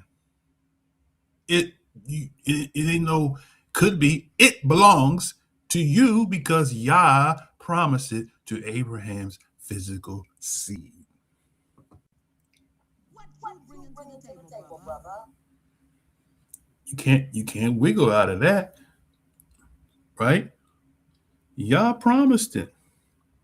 Yah promised that, brothers and sisters. He promised that. That's a promise from Yah. He don't change. And Yah's going to break all this stuff out of us. Israel, we become a religious people, judgmental, right? We don't follow Yah's protocol. We did the same thing that Saul did. Saul had the spirit of divination. He's seeking soothsayers.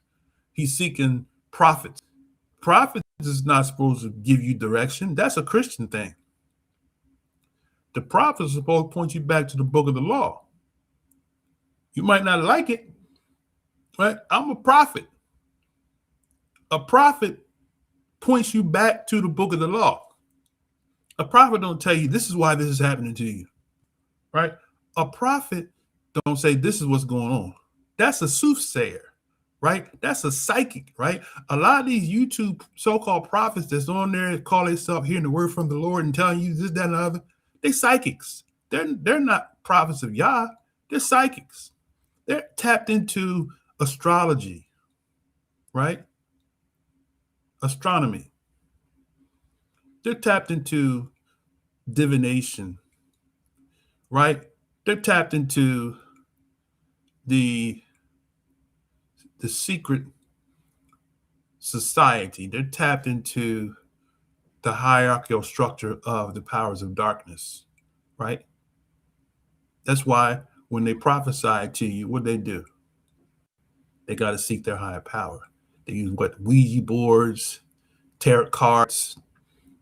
They shuffle a card and this is what's happening, right? That the Most High gonna weed all that out of Israelites. All it's depending on these prophets. Most High gives us instruction in the book. You want this to happen, do this, right? Yah has an order, and we break Yah's order. and we looking for answers. So we did like Saul did. Saul went to the soothsayer, and won't you bring up Samuel from the dead? And we follow what Yah said in his word. We don't need nobody to read our palm.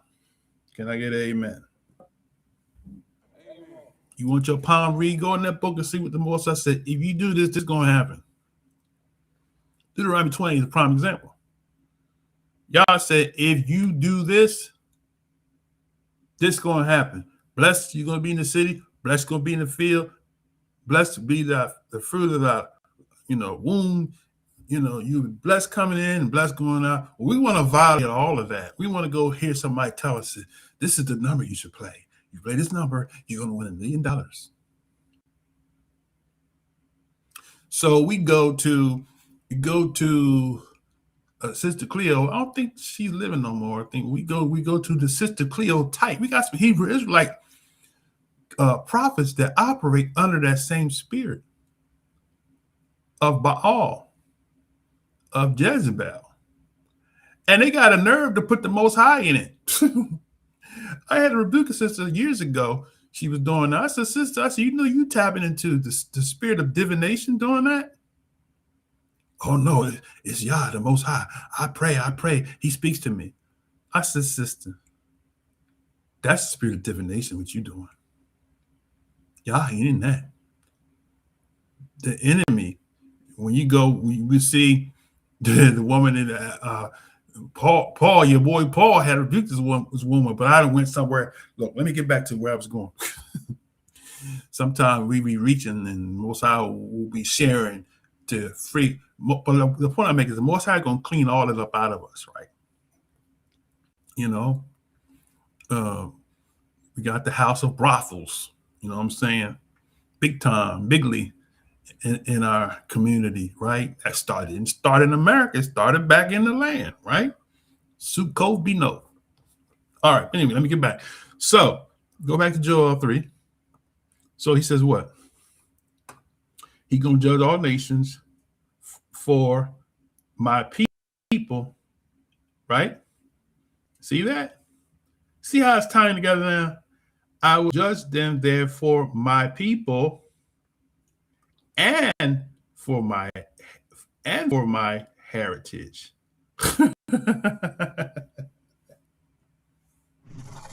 Wait a minute.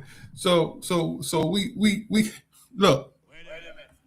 We went all the way around the boondocks to prove the point that the question they asked is Yah is coming back to set up the kingdom for his people and his heritage. Okay, brother, like the Gentiles going now, he would like that there. So, if you a Gentile and you happen to embrace the covenant, right? Because don't you think just because you are a physical seed of Yaakov that you're the only one that's being persecuted by the system? Anybody that embraced the covenant are persecuted. Even the ones that want to claim that they are the physical descendants, right? Brit Am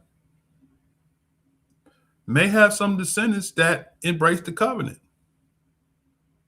I'll give them that much. The Galatians were in the land. A lot of them come from the Galatians. But they're not the people of the book. They are the people that embrace the covenant. But Isaiah makes that clear. He said, let the stranger that has joined himself to Yah not say that Yah has utterly separated me from his people. So you can't be his people if you're a stranger and you deny the inheritance. Can I get amen? So who is Yah coming for? He's not just coming for the seed of Yaakov, but there's some promises that the seed of Yaakov is exclusively for them when he does come. It might seem like he's only coming for them, but as we just showed you from going back to the beginning of the covenant promise to Abraham, Abraham had servants, and them servants are going to have benefits, and their purpose, intention, their purpose for the kingdom age is to serve the seed, right? So that the seed, the ones that he's talking about, that he made a promise to, that he said, no of a surety, your seed, come on now, like my sister on the channel named Sister Millicent, not the Millicent Innocent, I'm talking about Millicent, the one that had the prophecy channel, Kingdom Family.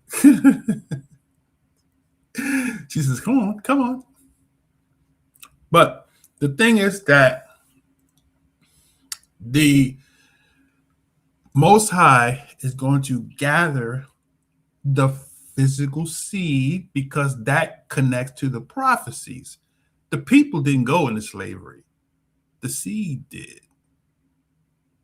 So if you are you fit the bill in Deuteronomy 28, then you are more than likely the physical seed.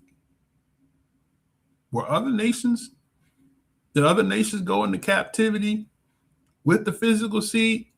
Yes, they did, but not in the numbers like the seed did, the literal seed.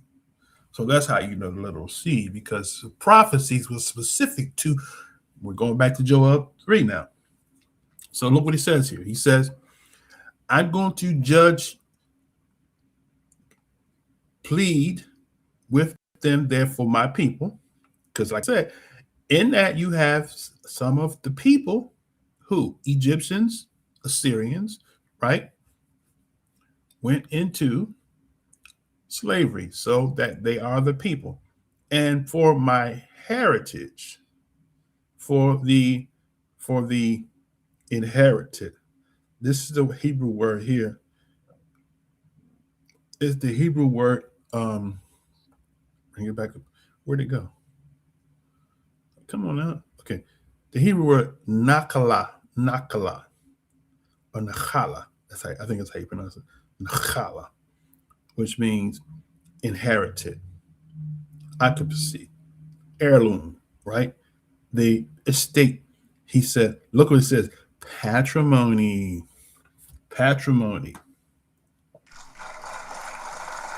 Look at that, patrimony. Where does patrimony come from? Or portion, heritage, and inheritance, which come from heir, right? So there's the distinction. My people, right? That's the number that no man number, right? That embrace the covenant, and for the patrilineal descents. That's a good way to put it, right? So the heritage, the heritage is the patrilineal descendants of Abraham. The people and the heritage. The people who embrace the covenant, whether you come from Ham, Shem, or Yafet, you are the people, right? So can a person say, I'm the people of the book, if they're not from the loins of Yaakov? Yes, they can. If they embrace that covenant, the people of the book. But the inheritance is a whole nother animal, right? Because there's you inherit. It's just think about it like this, right? If you come from a family that had land, signed manumission, signed in the name, right? And you go to your state, what do you call it? Where they pull up records of people and say, you have an inheritance. You go to the state and you say, you know what? You got 500 acres of waterfront property that your great grandfather was manumission to have forever. Because some of them manumissions, they said forever. That's what the Most High said. Shall be an everlasting possession. You can't make an amendment to something that has an everlasting clause to it. So if the Most High said that this land of Canaan is an everlasting promise to them, I don't care what kind of legal laws y'all pass and give it to another people. But the Most High, when he judges, when he pleads with the nations, he going way back to the archive deed, the original. Because people can come through and do all kinds of corrupt, crooked things legally to take a property that didn't belong to them, to take it from the original people. Y'all saying, I'm going to fix that when I come back. I'm going to go back to the original deed. I'm going way back before Ham had a son. Right? I'm going to go back to Methuselah. Right? I'm going to go back to Enoch. Right? And I'm going to say, because those guys knew that they knew the plan that the Most High had for the sons. But see, what happened is Satan and the powers of darkness got into the minds of the sons of Noah.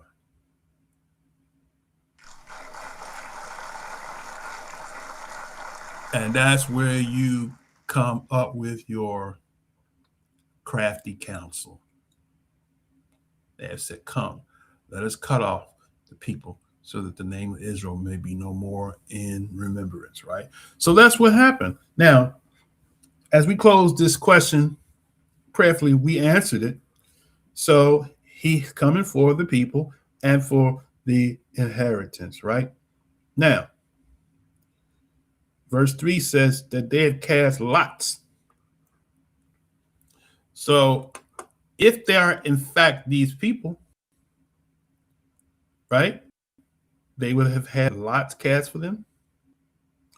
They would have had a boy sold for harlot. They would have had a girl sold for wine that they might drink, right?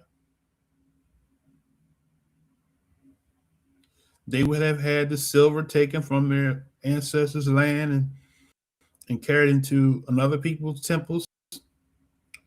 They had the children of Yehuda. Now he goes specifically to a seed. So just in case you're not quite completely clear about who he's talking about, what the case he's pleading is, here's where the clarity comes in the picture, brothers and sisters. Welcome back, welcome back, Light to Gentiles. The children of Yehuda and the children of Jerusalem. Notice why does he make a specification from the people? Now he's saying the children. Good gravy alive.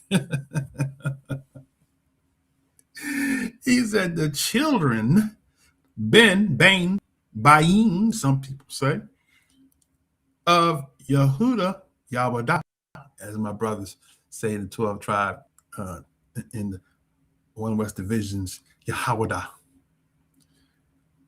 The children of YAH, I kind of like that. Yahawadah. I kind of like that. I might have to start using that. Yahawadah. That sounds kind of good. Yahawadah. I like that. All right. The children of Yahawadah and the children of Jerusalem have you sold to the Grecians. Now, the Grecians, now here's the interesting thing about this, brothers and sisters. Y'all gonna like this, right?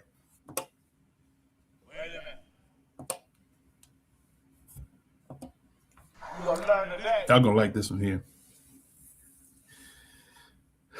This is you're not gonna learn this in Sunday school, right? All right, look at this verse here. This is something when I was driving this week, the Most High dropped this in my spirit. Y'all like that? He dropped it in my spirit. I said, a conversation with the Most High while I was driving about these. I need some clarity on this passage, this verse here. So y'all want some clarity on this verse here? Okay. Y'all want some clarity on this verse 6? All right. He said, the children of Yahweh and the children of Jerusalem have you sold unto the Grecians, right? Now, that doesn't quite clarify some things completely, because here's the thing I want to bring up, and I don't want to go too far in detail because we'll be another hour, but I'm going to kind of give you summation of what I got, right? All right. So let's look at this right here. The children of Yahweh and the children of Jerusalem. So let's be clear right here, right? So who was sold, right?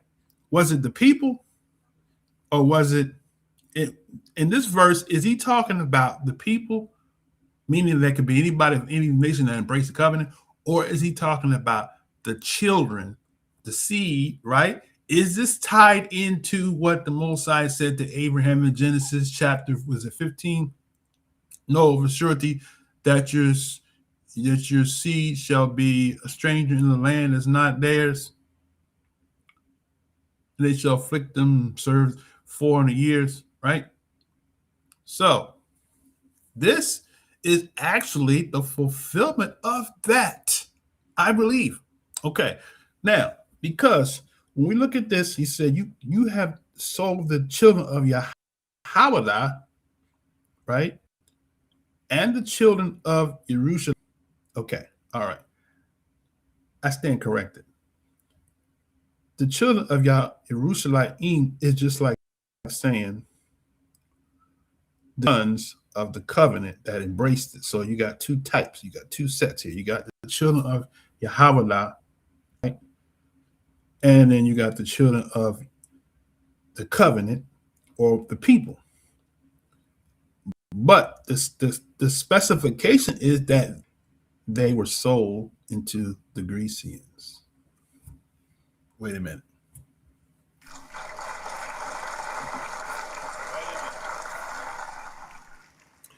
If I was able to come on the screen, I will show you all my magnifying glass, because I'm going to amplify this. I'm going to amplify this Grecians, right? Okay, let's look at it real quick. Let's look at it closely. Let's look at it closely. So Ben, you got Ben, right? Ben or Bain or Bain, however you want to pronounce it, it means son. So in other words, the sons, Bain, of who? Look at that. Yavanite, a descendant of Yavan, right? Now, here's where it gets interesting, right? Are y'all ready? You in danger, girl. Are y'all ready? Wait a minute. Here's where it gets interesting. Wait a minute. Here's where it gets very interesting, right? I never looked at this. I got chills going. I can't even get it out what I'm about to tell y'all, because I got chills going down my back and my neck right now. Just when I thought about it, I said, "Oh man, I've been knowing this, but now I haven't been able to really fully make the connection." But the connection is very clear, huh? All right, let's go. Okay. Now, what we just showed you on the screen is that this word that they use is highlighted. Y'all better just look. Let me tell you something. If you got a pen or a highlighter, what you want to highlight this word, the Grecians, because this and the definition is going to tie everything to the, not just the trans-Saharan, right? But the lasting one, the transatlantic. This is going to tie the transatlantic slave trade. Well, man, y'all got to see. I can't even get it out, man. I got goosebumps going. I had goosebumps on my arms now just thinking about it. Oh, when the Most High dropped it in my spirit, I was like, wow, man. That was Brother Dallas is going to the assembly. Oh, guess you snowed out. You got out the snow. You dug your vehicle out the snow. Okay, here we go. Let me I'm prolonging. Some people have short attention span. Okay, all right, let's go in. This is Shabbat. That's why I take my time. All right, here we go. It's what time? It's 11:44. I was late getting started, so I make up. Okay, here we go. Now, so here's what I'm going to present to you, right? So what I want you to take out from this is this here. This this word Grecian is a modern translation of the son Yavan, of the descendant of Yavan. So to bring clarity to that and to connect this to the slave trade, right? If we go to Genesis, the table of nations, Genesis 10, and we go over here, who do we see in this verse here? The sons of Yavan.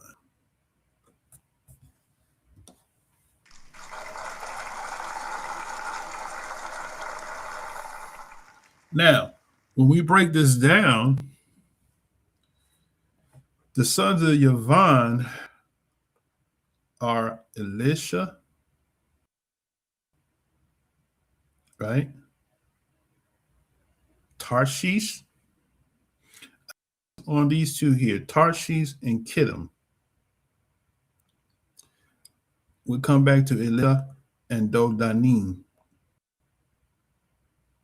Okay. But Tarshish, right, is Spain.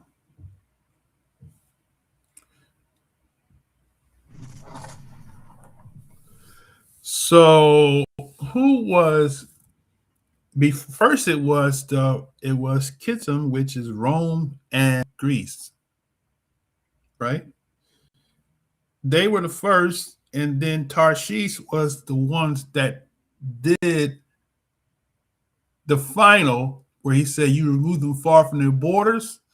Tarshish, the Portuguese enslavers, the Spanish, right? And Portuguese fit under the sons of Yavan, under Tarshish. What you bringing to the table, brother? So he said, "You have sold them." That was the tricky part, because when you saw it said, "You have sold them to the Greeks," I was like, something's not setting right, because I do know that. And I asked the question, where did the Portuguese come from? Which one of the sons of Noah did the Portuguese come from? And you know, Google Gemini said, he said, Yavan. I said, whoa. So wait a minute. So if the Portuguese, Spanish people came from Yavan, then now we go back to Joel chapter 3, right? Now we can say the children of Yehuda and the children of Jerusalem have you sold to the Greeks, to the Greeks, Romans, and to the Portuguese, Spanish enslavers. You sold them. So that, because see, it was the Portuguese, Spanish that led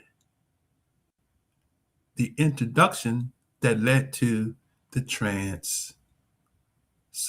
transatlantic slave trade. Man. Woo. Man, I don't know.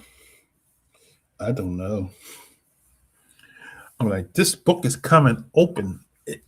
Eyes is just busting open, right? From just looking at the definition.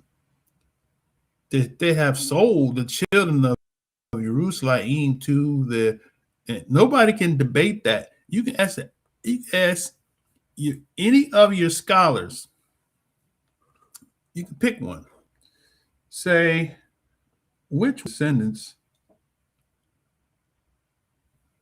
of which one of Noah's descendants did the Portuguese enslavers and Spanish enslavers come from.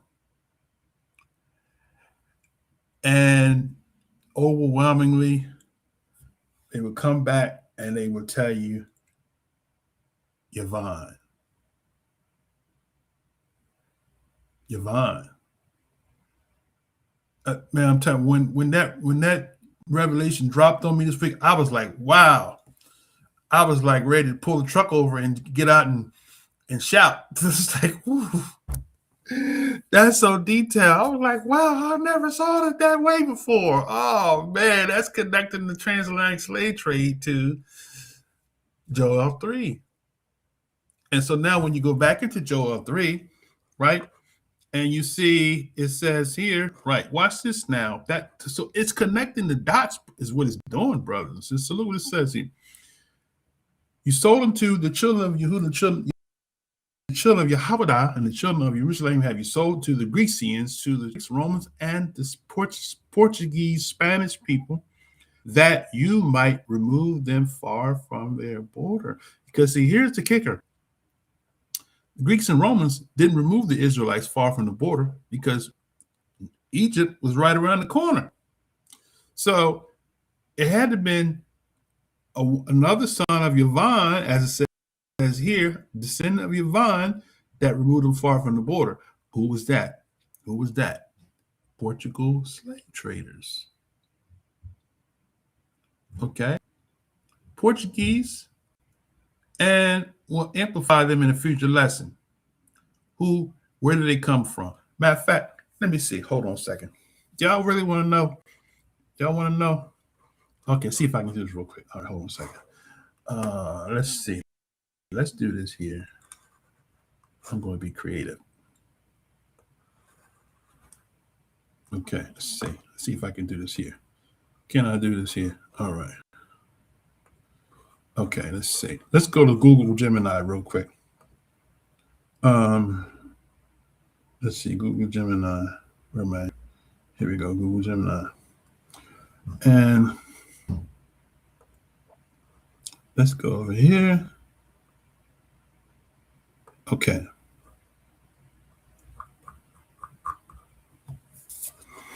All right, let's bring this on screen. Okay, I did this already. I don't have to do it again. So let's just bring it on the screen so y'all can see. Okay, all right. So I asked the question. I said, who are the modern descendants of Yavon? He says, in biblical and historical tradition, Yavon, the fourth son of Japheth, is primary ancestor of the Greeks. The name itself, Yavon, is linguistically identified to the word Ionia, the ancient Greek region of Greek settlements. Okay.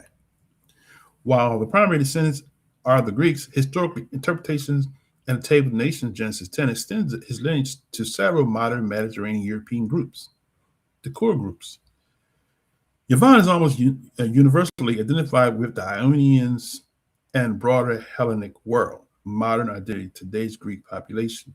Historic context. In ancient Sanskrit texts, the Greeks were called Yavanas, and in the Old Persian, they were called Yauna. How about that? Yauna or Iona. How about that? Are we learning today, right? We're gonna learn today. According to Genesis 10 and 4, Yavon had 4 sons, each associated with specific modern-day regions and ethnicities. Elisha, Hellenas, or Alasia. Greeks specify Aeolians or Cypriots, right? Those are the Isles, the Gentiles, right? Tarshish, it says Tarshish or Tarsus, people of the Iberian Peninsula, Spaniards and Portuguese, and parts of southern Turkey. That would be what? Including who? Your Turks. Man. Let's go further. Kittim or the Romans, Cypriots, Italians, and Romans. The book of Joshua explicitly links Kittim to the Romim or Romans, and Dodanim or Rhodes, a people of Greek islands, specifically Rhodes, and the Balkans. So these are people connected to Yavon, right? Now, let's go a little further. He says, this is number 3, expanded modern interpretations, right? Beyond the immediate Mediterranean, some historical and religious scholars have expanded Yvonne's lineage to include much of the Western world. Okay? Are you ready for this? You'll learn today. The Southern Europeans include Italians, Spaniards, and Portuguese.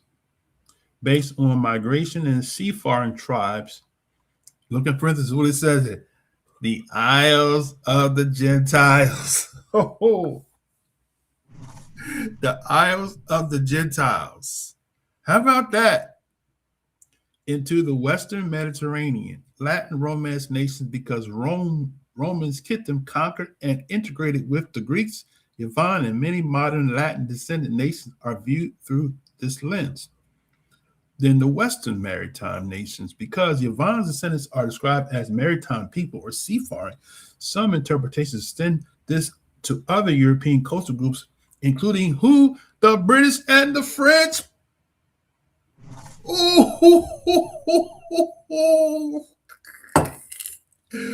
Who come from Britain?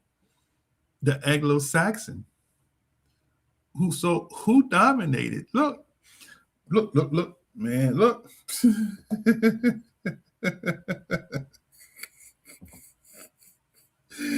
Oh my goodness, boy. Man. Man, oh man alive. Look, would you look at that? Look at that. He, including the British and the French, though these are more commonly associated with Yvonne's brother Gomer. So they included them in the maritime nations. Oh man, huh? Look, so we do know that they come from Gomer, but at the same time, look what it says here. Because Yvonne's descendants are described as maritime peoples or seafaring, some interpretations extend this to other European coastal groups, including British and French, though these are more commonly associated with Yvonne's brother Gomer. Okay, since you've he said, dude, would you like me to look into the modern descendants of Yvonne's brothers, such as Gomer, offer link to Germanic Celtic tribe or Magog? I said, yeah. He said, since Yvonne brothers are often credited with selling the rest of Europe, parts of Asia, looking at their lineages provides a much broader map of modern ancestry according to these traditions. The most prominent of Yvonne's brothers in historical and biblical interpretation are Gomer and Magog. Gomer, North and Western Europe. Gomer is traditionally viewed as ancestors of Celtic and Germanic people, right? Ashkenaz, son of Gomer, is historically linked with the Scythians and later Germanic peoples. In Jewish tradition, the Ashkenaz eventually became the word for Germany. Now, here's the interesting thing is that these people here are actually key players in the transatlantic slave trade. What you bringing to the table, brother? It's documented. Okay. One day I'll do a lesson on Farrakhan, the book that Honorable Minister Louis Farrakhan talked about, the secret relationship between the blacks and the Jews, where they have some factual information about Jewish enslavers, enslaved the so-called Negroes into the New World. Big time. A large percentage of them were Ashkenazi Jewish. According to, I can go Google, Gemini brought some of that stuff out in another chat I had with him. If I need to pull out the receipts, I'll pull them out. Nobody say I'm falsifying information. I'm telling you what's out there, what Google is pulling from on the web. Okay, I'll do it now. YouTube give me a hard way to go about stuff. All right, but anyway, let me get back in here. Okay, so Ashkenaz historically linked to the Scythians, Germanic peoples. The Jewish tradition, the term Ashkenaz eventually became a word for Germany, right? Often associated with the Rift Path is often associated with Paphlagogians, or the ancestors of the Celts, Scots, and Welsh. Togarma, widely linked to Armenians, Georgians, and Turkic people, right? Magog, Central Asia, Eastern Europe. Magogs are typically identified with the vast nomadic tribes of the north. Modern groups, Russian, Ukrainians, Central Asians. Historical context, ancient historians like Josephus identify descendants of Magog as the Scythians, a fierce group of horsemen from the Eurasian steppe. Mada is the Indo-Eurasians. Mada is the ancestor of the Medes. Modern identity today is lineage is most closely linked to Kurds and Iranians, Tubal and Meshech, Anatolia, and Russia. These are frequently, I kept saying, Meshech is Moscow of Russia, grouped together, are often linked in regions around the Black Sea and the Caucasus. These are not Edomites, like to the Gentile. These are not Edomites. Tubal is linked to Iberia, the Caucasus, Iberians of the Caucasus, modern Georgians, and in some interpretations, the founding of Tobolsk in Russia. Meshech is often identified with Cappadocians, right? We see Cappadocians in Paul's letters, right? Cappadocians, or linked to the founding of Moscow, right? So these people, Cappadocians, right? So here's the table he has here, brother. Gomer, German, Celts, Irish, French, Armenians, right? Magog, Russia, Ukraine, Central Asia, Mada, Iranians, Kurds, Medes, Yavan, Greeks, Italians, Spaniards, Cypriots, Tubal, Georgians, Cappadocians, and certain Slavic groups, Tyres, Thracians, and modern Bulgarians, and possible Etruscans, right? Would you like me to deeper dive so I don't know? Okay. Let's do this real quick since I'm there. Okay, let's ask, did the Jews participate in the transatlantic slave trade? And is it documented? Okay, let's see. Let's see what Google Gemini finds.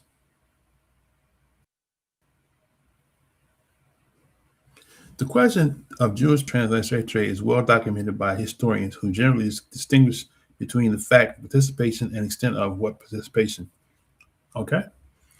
The consensus among mainstream historians is that while individual Jews participated as traders and owners, just as members of other religious and ethnic groups did, they were a marginal part of the overall trade. They were a marginal part of the overall slave trade. See what he says there? They were a marginal part. In historical documented, the Jewish individuals were involved in slave trade in several capacities as slaveholders. In America's South, some Jewish families owned slaves primarily as domestic servants in urban areas. Historian Jacob Rader Marcus noted that while a high percentage of Jewish households in cities like Charleston owned slaves, similar to their non-Jewish neighbors, they typically own a very small number per household compared to large plantation owners. As traders and ship owners, a small number of Jewish merchants in ports like Newport, Rhode Island, Charleston, South Carolina were involved in the shipping and auctioning of enslaved people. Notable names often cited in historical records include Aaron Lopez and Isaac de Costa. In the Caribbean and South America, Jewish participation was more pronounced in Dutch colonies like Suriname and Curaçao. In Suriname, there was a specific settlement called Jodensane, or Jewish Savannah, where Jewish-owned sugar plantations were operated using enslaved labor. The question and scale of dominance. A significant point of history debate involves the scale of the involvement. The census, most historians include those from the American Historical Society, conclude that Jewish involvement was marginal relative to the total volume of transatlantic slave trade. The vast majority of the trade was financed and managed by major colonial powers, Britain, Portugal, Spain, France, and the Netherlands, and their state-sponsored companies like the Royal African Company. The Secret Relationship Controversy in 1991, Nation of Islam published The Secret Relationship Between Blacks and Jews, which claimed that Jews dominated the slave trade. Mainstream historians, both Black and Jewish, are largely debunked this, noting that the book used selective quotations and shoddy statistical methods to exaggerate the Jewish role. Okay. I'm not gonna go. Okay, that's the end of that. Okay, I'm not gonna go too much further. Okay, all right. So yes, involvement, yes. Dominance, no. Okay, they didn't dominate it, but the participation was the Dutch colonies, right? Okay, all right. So, interesting. So just thought I would share that part there. So that's basically tying them back to Joel 3, right? Moving them far from the borders that they were included in that, in the enslavers, right? All right. I did it just because, videos like this, sometimes they go back and they'll review and they say that I was offering false information. So if they're offering, I'm giving you what the web is presenting. Okay. So yes, they were involved in the slave trade. Okay. Did they dominate the slave trade? Well, according to what we read, they didn't dominate it, but they were participants. Okay. All right. Now, so hopefully we answered the question. Now, I'm gonna go back. Let's see, because some people commented and I kind of missed. Okay, some comments. Okay, let's see where we are here. So we'll go up and we'll go down.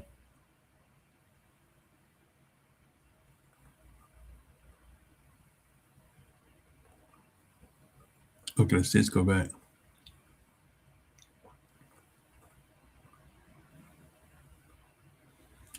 Okay, let's see. Let's see. I was on time, but I didn't see the notification, so I thought you was off. Okay. Scripture also says, through Abraham shall. Scripture also says, through Abraham shall all nations be blessed, right? Okay, yeah. Let's see. All right. Got that.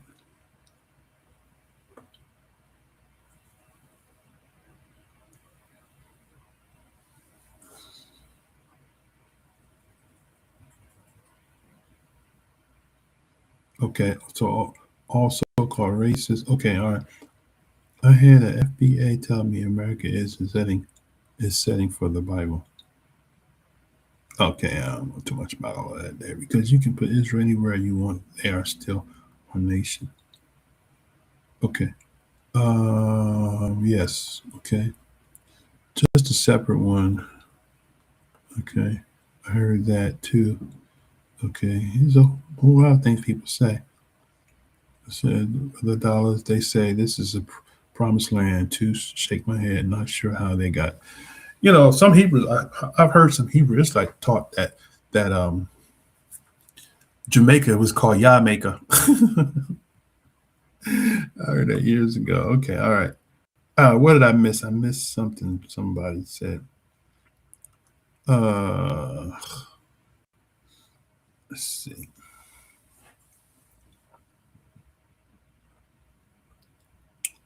Okay.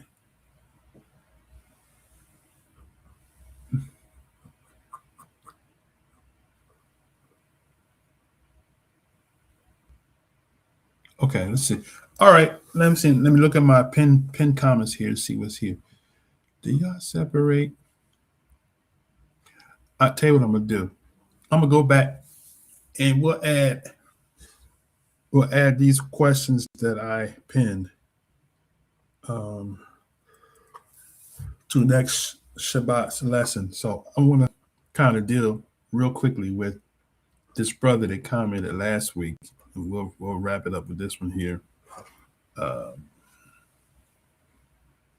He was talking about he's trying to struggle. Let me see. I want to get to the part where he says something about the barbarian slave trade.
Okay, sorry about that, brothers and sisters. um,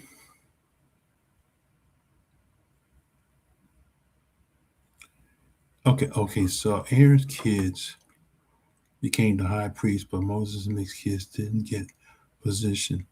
Okay, that is later on, right?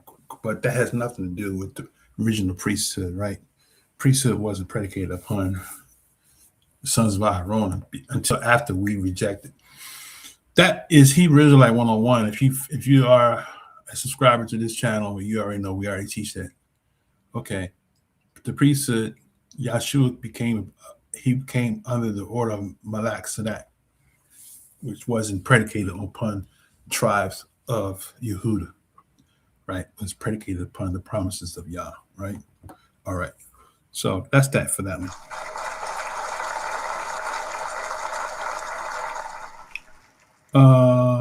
This one here, he says, I will cleanse their blood that I have not cleansed, for Yahuwah dwelleth in Zion. Right. What does that mean? Interesting. Isaiah, what is this Isaiah 56? Somebody posted this.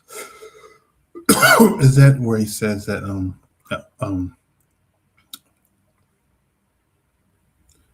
yeah, okay, all right, that's Isaiah 56. That's where he talks about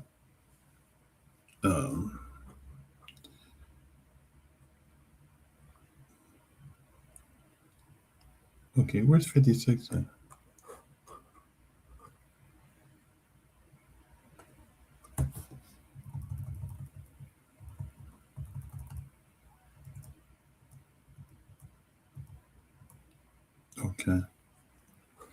Okay, right. Okay, yeah. I will give them a house with walls, a place, a name better than sons and daughters. I will give them an everlasting name that shall not be cut off, right? So sons of strangers that join themselves to Yah shall serve him, right? That's it, right? The sons of the strangers that join themselves to Yah to serve him and love the name of Yah, to be his servants, everyone that keepeth the Sabbath, polluting it, and take hold of my covenant, even them will I bring to my Kodesh mountain and make them joyful in my house of prayer. Their burnt offerings and the sacrifice shall be accepted upon my altar, for my house shall be called a house of prayer for all people. Right. That's it. Very good. All right. Okay. That means even the strangers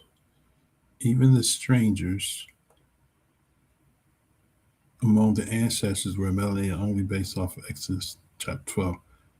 Them seeing white skin and freaking out. Well, for those that embrace the Esau's white man doctrine, I wonder what did Yaakov, what did Isaac say when he saw his son came out ruddy? Did he think he was leprous? Okay, but I'm not going to go off into that. Okay, I want to get to this comment, right, from last week, and we'll come back to some. I see somebody. Let's see. Let's go back. All comments. Okay. Let's wrap this up here, and then we're gonna close it down. So I should be able to knock this out by 12:30. It's 15 minutes from now. Okay. So I want to go to.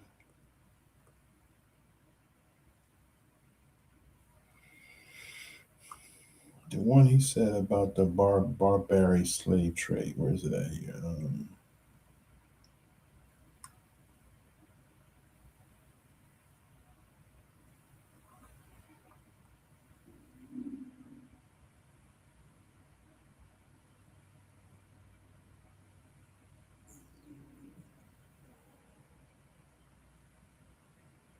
I don't see the I don't see the comment. I must have missed it when I posted it.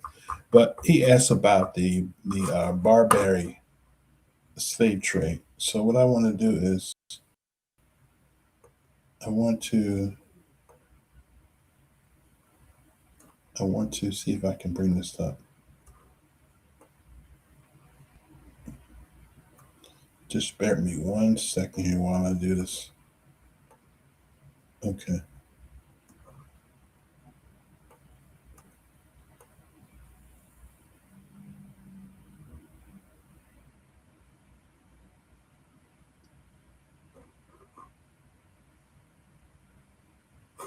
Okay, let's see. Hold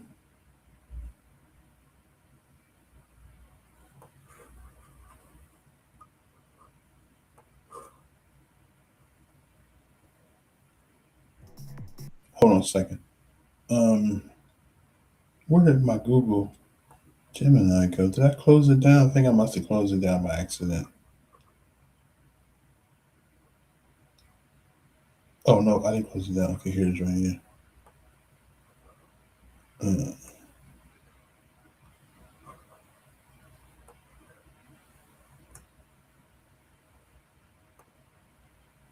Okay, let's go here.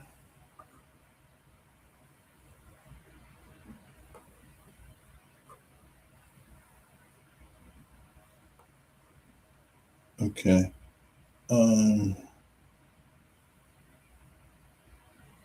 Here we go. Barbary slave trade. Okay. All right. The Barbary slave trade. Real quick, we'll do this and then we'll wrap this baby up. I couldn't find the comment that the brother asked, but he was trying to make a point of Europeans being enslaved. So here's the question. Did any of you ever hear Europeans say that, oh, we were enslaved too, to downplay the transatlantic slave trade? If you ever heard somebody say that, press 1. If you never heard anybody say that, press 2. Okay, so here's what we're going to do, right? We're going to amplify this Barbary slave trade. So let's bring this on the screen. Exhibit A. Okay. My question was, what was the Barbary slave trade? And the answer was, Barbary slave trade was a period of maritime warfare and human trafficking that lasted from the 16th to the 19th century. So that'd be 1500 to 18. So that'd be 1501 to 1899. Okay, so 1501 to 1899. That's the 16th century to the 19th century. So this is when the Barbary slave trade happened. So it was operated by privateers and pirates based out of the Barbary coast of North Africa, primarily the ports of Algiers, Tunis, Tripoli, and Morocco. Okay. While many people associate the era of slavery primarily with the transatlantic trade, the Barbary trade was a massive separation enterprise that targeted Europe and North American. So did y'all hear that there? He said that the Barbary trade was a massive separate enterprise that targeted Europe and North America. Who were the Barbary pirates? The pirates, often called corsairs, were authorized by the Ottoman Empire. Underline Ottoman Empire, because that's important. Though they often acted with significant independence, their primary goal wasn't just stealing gold or silk from ships. Their most valuable cargo was people. So you have Ottoman, right? So the Ottomans were the people that were enslaving people. So Ottomans were a Turk people, descendants of Yafeth, uh, enslaving, as he said here, um, Europe and North America. Okay, here we go. The corsairs didn't just wait for ships in the Mediterranean, they were surprisingly bold sea raids. They captured merchant ships across the Mediterranean and far north as English Channel. Lands and raids. They launched razzias or coastal raids on European villages. They targeted Italy, Spain, France, and Portugal, but also reached as far as Ireland and Iceland. The goal. The captives were taken back to North Africa markets to be sold as laborers, galleys, slaves to be held for high ransom. So, now, these were Europeans that were sold and enslaved by the Turks. Now, if you don't know that, many of the Turks have issues with white supremacists. And that's probably the reason why. Okay, from a historical dynamic, they were outlaws. Okay, here we go. The key statistical impact scale historical estimates suggest that between 1 million and 1.5 million Europeans were captured and enslaved between 1530 to 1780. Okay, so I was kind of in the ballpark. I said 1501 to 18, it's a 19th century, 1899. So I gave them extra. I gave them extra time. According to him, it's 1530 to 1780. It said life for captives. Conditions were often brutal. Men were frequently used as gallery slaves, chained to oars for years, while others worked in construction or agriculture. Women were often sold into domestic servitude. I'd like to see some pictures of that, if there are any pictures that exist. I should have asked that question, but I won't do that right now. Ransom culture. A massive industry emerged around ransom. Families, churches, and even governments raised alms for the poor, specific to buy back citizens. The end of the trade. The trade began to decline in the early 1800s due to two major factors. Barbary wars. The newly formed United States refused to continue paying tribute, protecting money to the North African states. This led to First and Second Barbary Wars, famously commemorated in the U.S. Marine Corps hymn, The Shores of Tripoli. European invention. Following the Napoleon Wars, European powers led by Britain and France gained a naval superiority, indeed, to bombard the pirates' strongholds and eventually colonize parts of the region, effectively ending the Corsairs era by 1830. A note: unlike the transatlantic slave trade, which was racially based and hereditary, oh, how about that? He tells the truth. Wait a minute. He says, unlike the transatlantic slave trade, which was racially based and hereditary. So the Barbary, he's saying, wasn't, unlike transatlantic slave trade, which was racially based and hereditary, we can unpack that, and we could say, well, what is that saying? That's saying that hereditary means that your mother was a slave, you was a slave. You gonna be slave, your children gonna be slave. You're gonna be slaves to the rest of your life, right? That wasn't the case with the Barbary slave trade. Okay. The Barbary trade was driven by religion and profit. Captives who converted to Islam could sometimes gain their freedom, though many remained enslaved regardless of their faith. So what happened? The Turks were Islamic, and they were doing the same thing that eventually, no, actually Portuguese started at first. Portuguese was enslaving people that were Muslims that weren't Christian. So Turks came back and flipped the script. Okay, we're going to enslave the Christians that are not Muslims. They were playing a game, cat and mouse game, I guess. Okay, here we go. The Barbary trade was driven by religious profit. Captives who converted to Islam could sometimes gain their freedom, though many remain enslaved regardless of their faith. Okay. The Corsairs, to the Europeans who lived in fear of them, the Corsairs were pirates.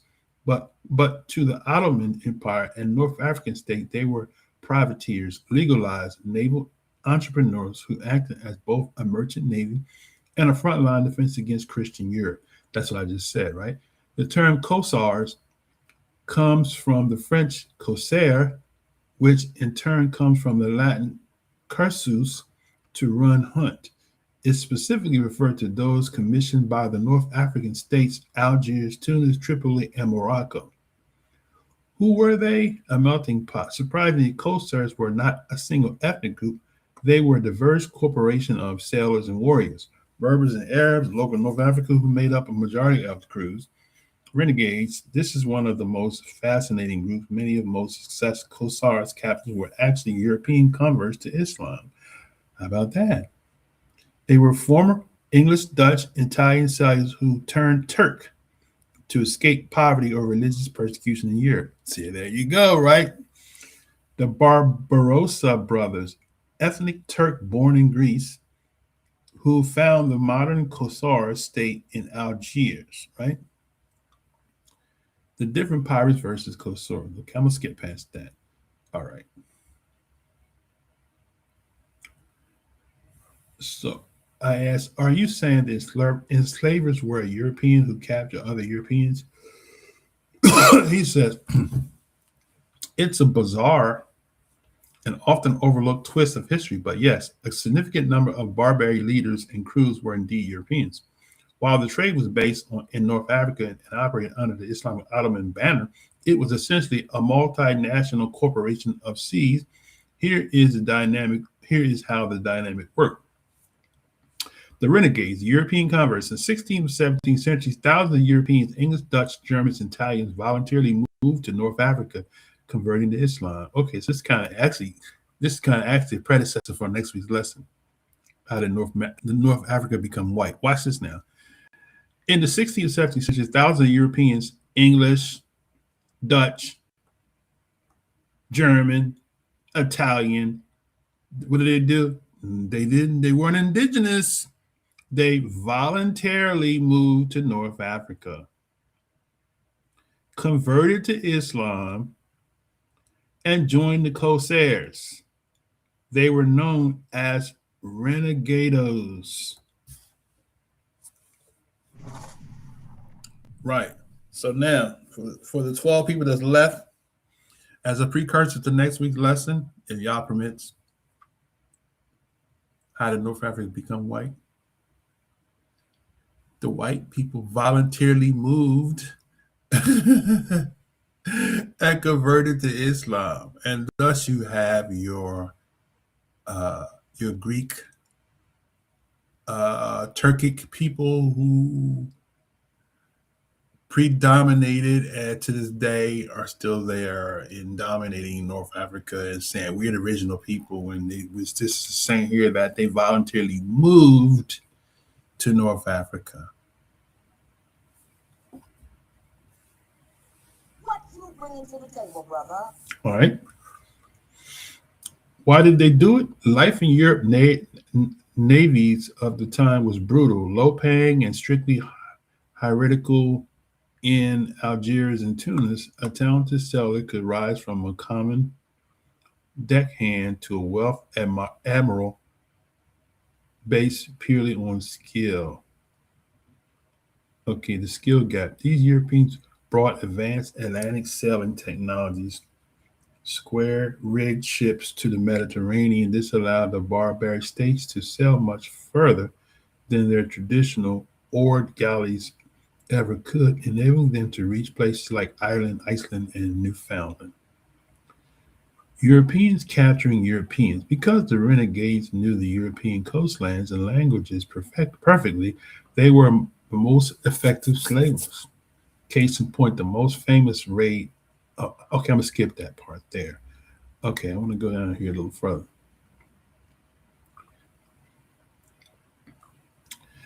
He said, it's a perfect example of how history is rarely black and white. In this case, religious identity and the promise of wealth often overrode any sense of European solidarity. Okay, Jansen. Okay, so now here's another question I asked. Was the treatment like the African slaves? He says, when comparing the barbaric slave trade to transatlantic African slave trade, there are significant similarities in immediate horror of capturing, but the long-term purpose and legal nature of these two systems were different. Historians often describe barbaric system as commercial slavery or ransom slavery, whereas the transatlantic trade was chattel slavery. How about that? And that what I said earlier? So it was chattel. The transatlantic slavery was chattel slavery, unlike the barbaric slave trade. Okay. The basis for the transatlantic was primarily Black Africans, as they say, and Barbary was a religious, political, non-Muslim slave trade. The duration, often hereditary children were born into slavery. That's what I just read earlier. Not necessarily hereditary, often ended by ransom or conversion. Purpose, agricultural labor plantation to build colonial wealth, domestic work, galley rowing, and ransom money. Okay. Social mobility, almost zero slaves were legally property. Almost zero slaves were legally property. Low but possible through conversion to Islam or manumission. Okay, let's see. For men of barbaric trade, the worst fate was being a gallery slave. This was arguably more physical, grueling than plantation work. Captives were chained to wooden benches for months at a time. They ate, slept, and worked in the same spot, rowing heavy oars under a whip of their overseer. If a ship sank in battle, the galley slaves usually drowned because they were chained to the vessel. Okay.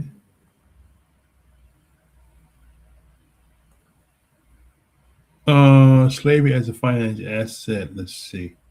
Okay, I'm skipping some of that. We already know the difference between chattel slavery and ransom slavery, right? Okay. We know what chattel slavery is. Ransom slavery in the barbaric slavery was often a temporary state, at least in theory. The enslaved person was viewed as prize of war or a liquid asset. The captive's primary goal was often to get a lump sum payment from the captive's family or government. Slavery was not necessarily for life. It was ransom was paid, or if the captive converted to Islam and took the turban, their standards changed immediately. It was non-hereditary. While children of slaves could be enslaved, there wasn't the same legal machinery to ensure generations of families remained property. Purpose to generate quick cash for pirate states and to provide manpower for the galley warships. Okay. So here's the comparison. Okay, chattel slavery and ransom. Continuous labor reduction. ransom, immediate financial gain, permanent property, cattle, prisoners of war, hostage. So that's the difference. Automatic enslaved, not always enslaved, often integrated. Conversion rarely change status. Conversion could lead to freedom. Based on physical strength, age, based on social status, right? So let's see, what else is in here I might want to read before I wrap this up. That's it. That's the end of it. Okay. So for those of you that never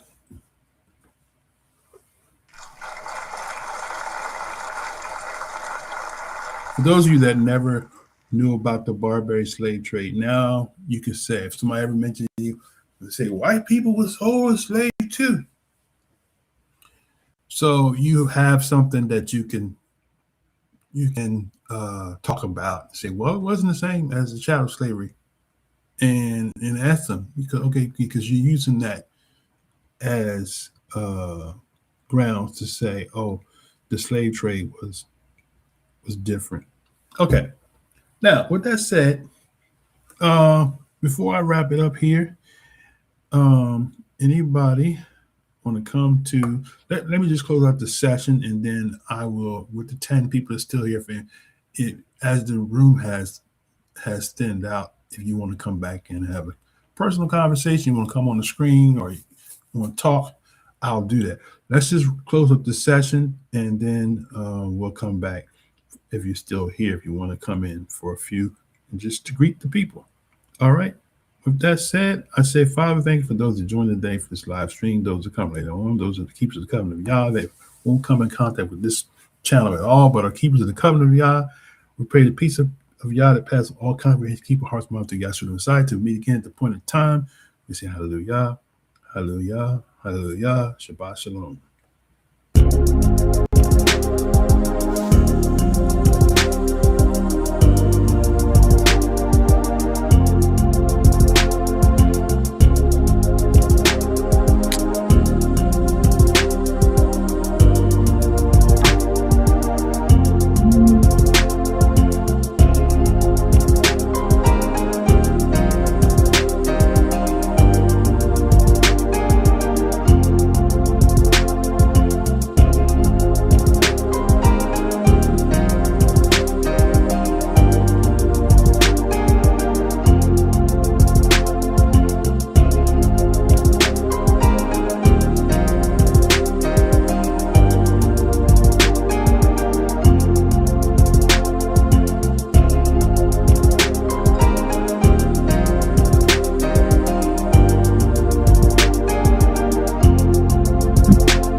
All right, okay. Anybody want to come in and chat with yours truly? I'm going to offer to you link, and if you click this link This will afford you the opportunity to come in and to go live with us here just to greet the people. You don't have to feel pressured that you're going to be scrutinized. If you want to come on the screen, pardon me, put a little something in my mouth. If you want to come in,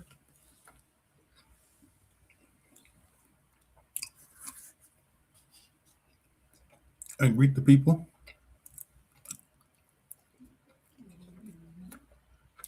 My stomach was growling.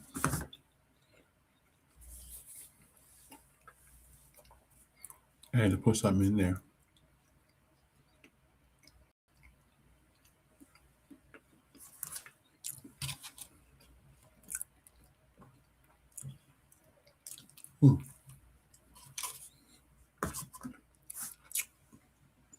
Is there anyone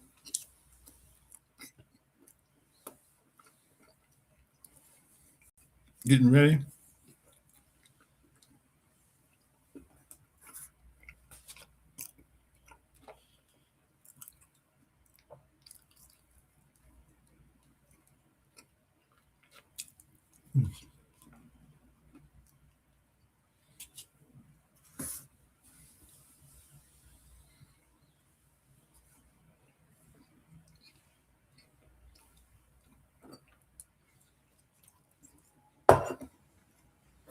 Nobody?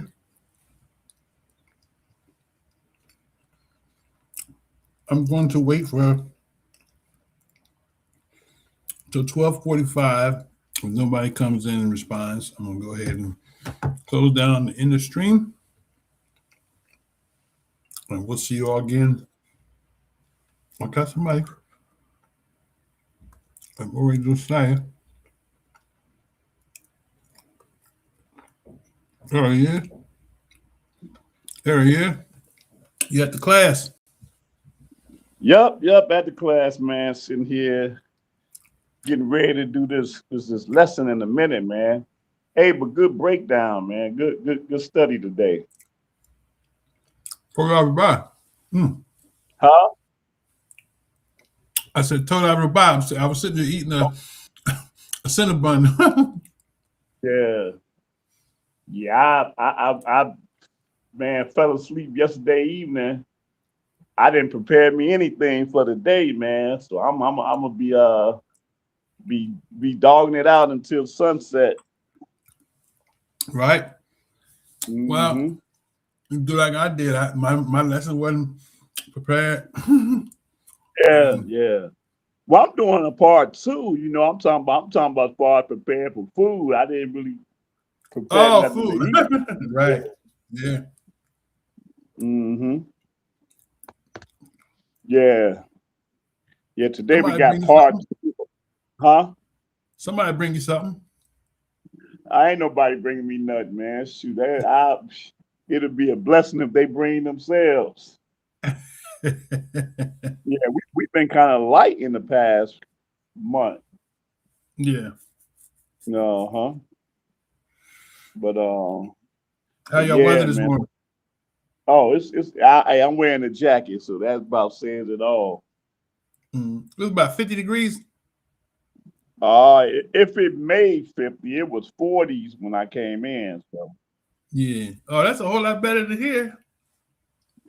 Well, it should be better. It should be better, yeah, man. So what you got stuck yesterday or something? No. Oh, okay. You say that's another lesson, huh? Another lesson. Man, yeah, man. But yeah. So what you got going on for the rest of the day? Just resting up. Okay. Yeah. Oh. That snow, shoveling that snow took a toll on me because I spent all day Sunday because I got a big lane, so I had to shove snow to get my truck out. so I can was it Sunday? Did I shove Sunday or Monday? Oh no, I shoved Monday. Sunday I didn't because it was still snowing. But that snow came back and then it freeze. It was a rain snow mix and the ice was on top of the snow, so that was kind of bad. Oh, okay. You had to shove the ice off the top to get to the snow, and that the ice is heavy. Yeah. Yeah. I think I remember what that was like, bro.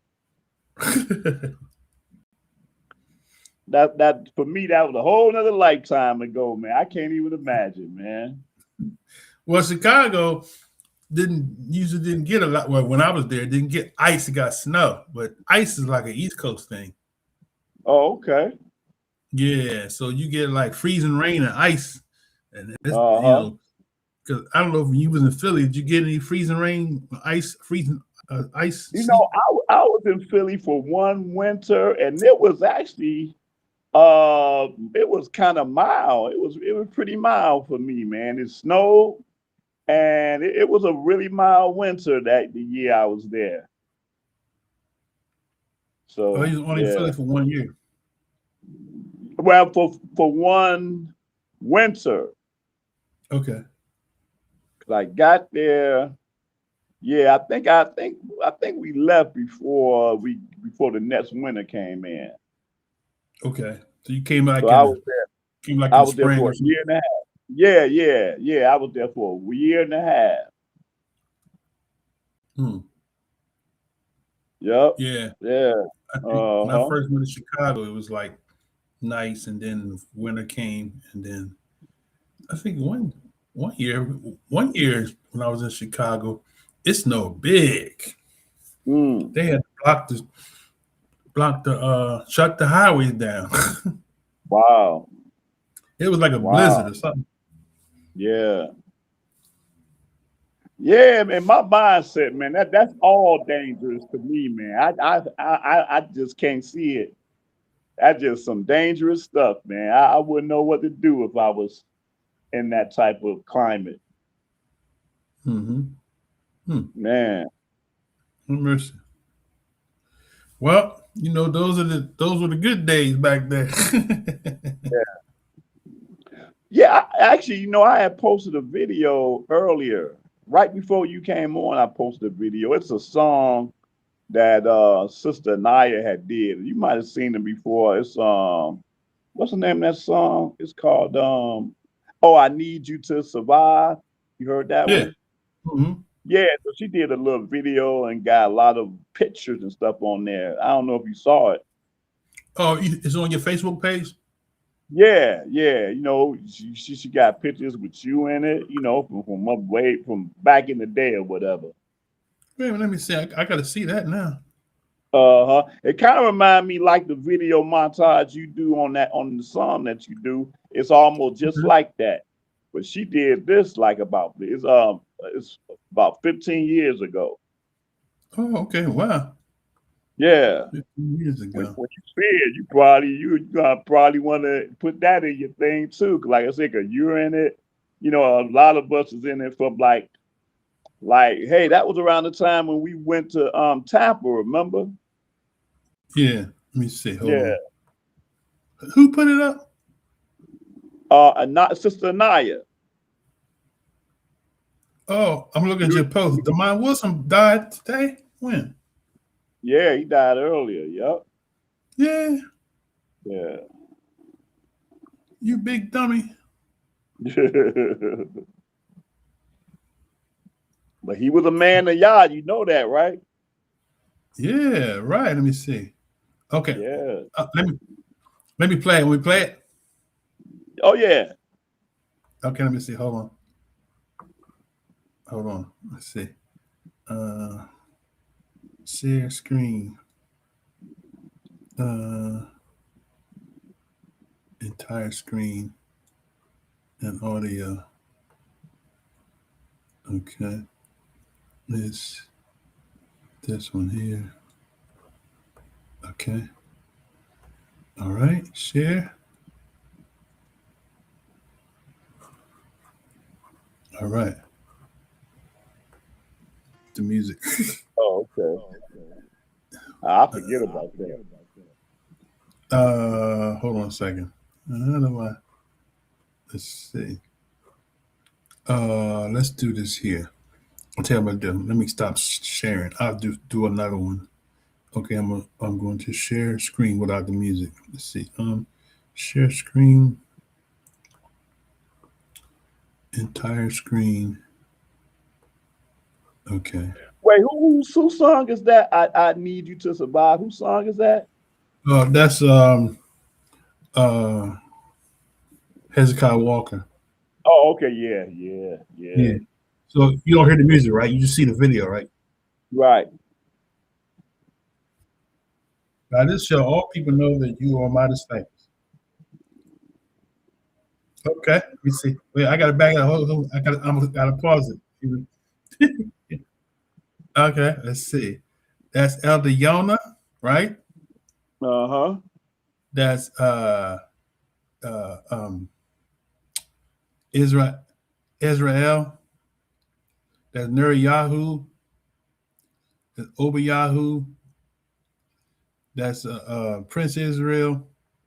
Mm-hmm. That is, what is that? Hold up, is that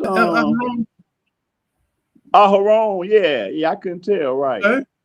Yeah, he passed a couple years back too. Yeah, and that's brother Tony Bone right there. Who's his brother here? Yeah. No, you know what? I'm gonna see if I can put it up on my TV. Let me see, because I can't really see it on my phone. Okay. I just had it up. Let me see. Was that the reconciliation conference? Yeah, that was. You was the only one wasn't there, man. I was on the truck, man. Yeah. Well, you was probably about just started, right? Yeah. That was about what? About 2010? Nah, I want to say 11. Oh, 2011. Yeah, 2010 when I started trucking. Okay. Let me see. Hold on 1 second. Bear with me 1 moment.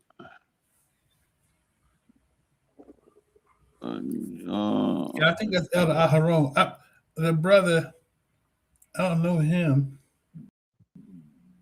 Yeah, the only person on there that I really be speaking to now is Tony, man. He hit me up all the time. Yeah.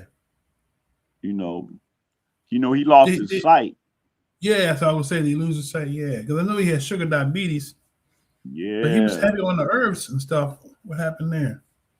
That's a good question, man. Because then when he was doing seminars on healing from sugar diabetes and natural cures. Right. I wonder if the blindness should be reversible.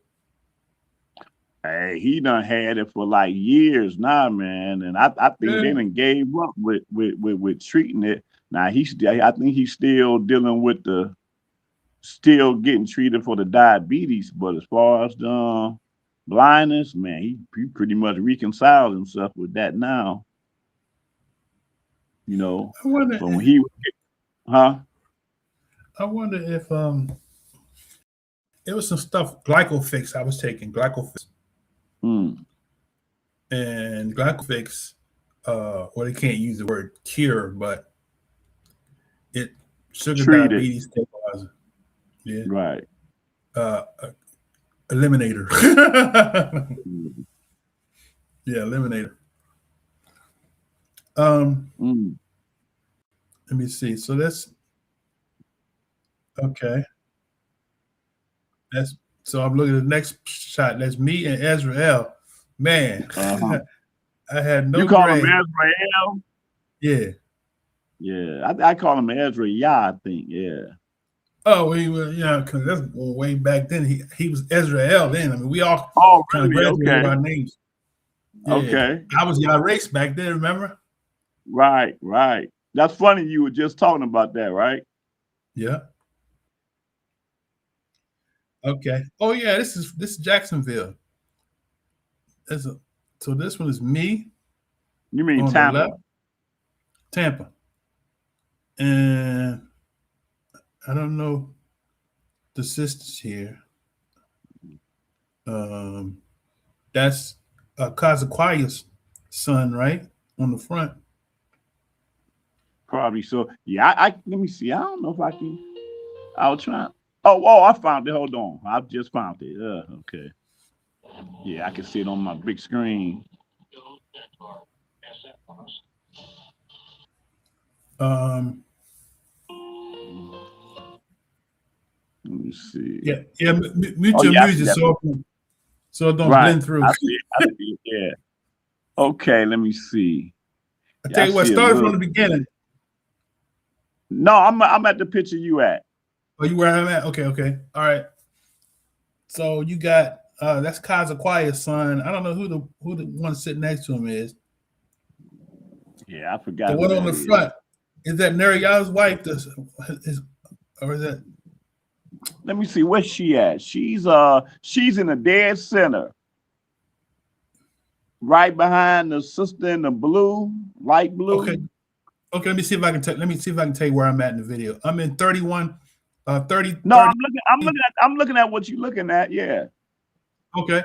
So the one with the green front next to Kazaquia's son, and you got is that Neriyahu's wife? No, He she's in the got two dead wives, right? center. She's in the dead center. Oh, I think okay, yeah. Okay, I forgot the other one. Let me see. Well, the one Anaya, she's in the dead center. She's standing right next to Nuriyahu. Oh, okay, I see. Yeah. Uh, No, I said Naya. I, So I'm saying the one in the front, is that his other wife? no, if I'm not mistaken, I think I'm looking at her to next to Elder Yona. I think that's her. Okay, Up we're on to other your Yona right, then. to Oh, your I see. right. Okay, she's with the blue on. No, she got on brown. Okay, in front of Yona. She's to the left of Yeah, Yona. I believe that's yeah, that look like her. Yeah, that's her there. Okay. Uh-huh. That's what's the name? Asahara, right? Up Right top. to her right. That's right. So that's his crew right there Yeah. on okay. Huh. And there Yahweh in the back. He the tallest thing in Uh-huh. there. Where you at? You I'm not even in this picture. I think I might have okay. stepped out or something. I forgot. I Yeah, I see you might. Yeah, say right there. you see your shade. Yeah. Next to Ovinia. Yep. And that's what's her name? What's his name? He used to live in Israel. The brother here. He the only one Let me with a see. red two guys with red covers on. What's Well, his that's name? in Chicago. What's his name? Oh golly, I forget his name. Um Damn, I hope you don't never see his video. I forget his name. Yeah, he in Chicago. Right, he with Uh Oviyahu. huh? I think he with Oviyahu. Right. That's brother Wayne right there to the left of your shade, between your shade and the vineyard. Okay. That's Wayne. Okay, Wayne, right. And who's the brother next to him? He from Chicago too, right? That's the one I was talking about. That's Wayne No, the one between with the him white, and with the with the white. white and the That's red. Wayne. Okay. Why his name just escaped me. Yeah, I forget. He had a son that was a rapper, a little young Yeah. boy with Where Kazaquia at? I see the son. No, wait, you know what? No, no, I don't know. No, That's not that's not Kazaquia's her son. son. No, that's not her Oh, okay. son. He But kind of look like he him a little lived, bit there. I forgot what his name is, but he lived in Atlanta, I remember. Oh, okay. Okay. All right, I'm gonna go to the next frame. Uh-huh. Oh, let me see. Okay. All right, let's see. That's you. And YAH, that's the one you can't think of his name. With the red, with the Yeah, orange. yeah. And that's Wayne. Is that Wayne right there? Let me see. Hold on. Let me go back to it. It played. I'm at 37. I'm at 30. Where am I at? 30. 39. I'm trying to get to the one where I'm trying to get to the one on the right left. after you. You Okay, hold on you one got second. a orange shirt on, stripe. Hold on, I'm almost there. Yeah. You got the, Yeah. Chicago look on right there. You got the striped shirt. Yeah, that's right. Yep. Okay, Ezra, y'all right there. That's brother be with Nuriyahu. Golly, why am I not remembering names right now? And he live in Asia right now. Okay. He was in the video we did, the blood sacrifice. Okay. Yeah. Yep. Asahero. Yep. And the one with the blue shirt with the lion on the front of it. Yeah, that's Wayne. Right? Okay. Okay. And there's the other brother you can't remember. Is it Joel? Joel, right? Yeah, Joel. God damn, Joel. Joel. You dug that up from where? Where you dig that up from? I didn't think about it. I was like, yeah, Joel. Right. Okay, yeah, he's a cool brother. He's a cool brother. Yeah, oh yeah. Right, go to the next frame. Go to the next frame. Mm-hmm. Okay. We know who this is. Yeah. I don't know who the other people. Is that Asahel's wife, mother? I didn't freeze. Hold on one second. Let me get back to that. Hold on one second. I'm almost there. I think this is mom. I want to say. Yeah, that's his mom. Right. That's his mom there. I forgot who the brother in the center is. Yeah. They might be related. Yeah. I think that might be Asahel's brother. Right. Yeah, that's what I'm thinking. Yeah. Yeah. And they go the brother is, I don't know, the brother on the end and right, yeah. Like I said, he was in the video, right? He the one that did. I forgot what verse he did. Oh, I think he did Hebrews, the 9th chapter, I believe. Yeah. You don't remember his name? I forget it, man. My mind is like, oh man, I forget it. I forget it. Yeah. I talk to him all the time because he was in my Facebook. Yeah. He lives in like China or Japan, one of them. Right. Japan. Yeah. Ezra, I'm at the next frame now. This Ezra L's wife, Ezra YAH, and right. These other two sisters are. Yeah, the one in the center, like my brother knew her. He used to hang out with her. She lives in Phoenix down there somewhere. I don't know who the one at the end is. Yeah.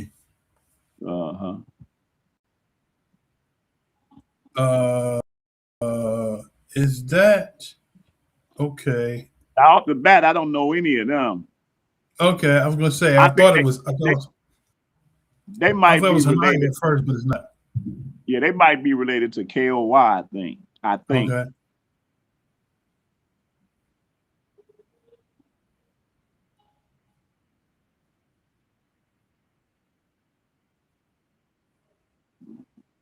I know that is. Right. I don't remember who the other brother is, though. I was thinking about that earlier when I saw it. I can't remember who that is.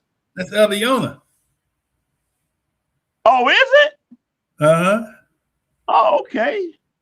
That he was Nuriyahu's right-hand man. Right. Yeah, he looked real different then. Yeah. He wasn't you don't have as much gray on this. Right. That's him. That's Kaza Quiet and what's her name? To disappear off Facebook. Yeah, but her name began with M. Michaela. Michaela, right. Yeah. We know where that was at. Disappeared off of Facebook. Yeah. Is that in Atlanta? That's in Atlanta, right? Yeah, Buford, man. That's Eatma's old house. That house, that nice Is that castle she used to live in. that's the back of Don's house? Yeah. You know, we did the immersion there. We immersed them there. Yeah, I remember. Yeah, matter of fact, I Yeah. got some video footage of that. I got to dig it out. Uh-huh.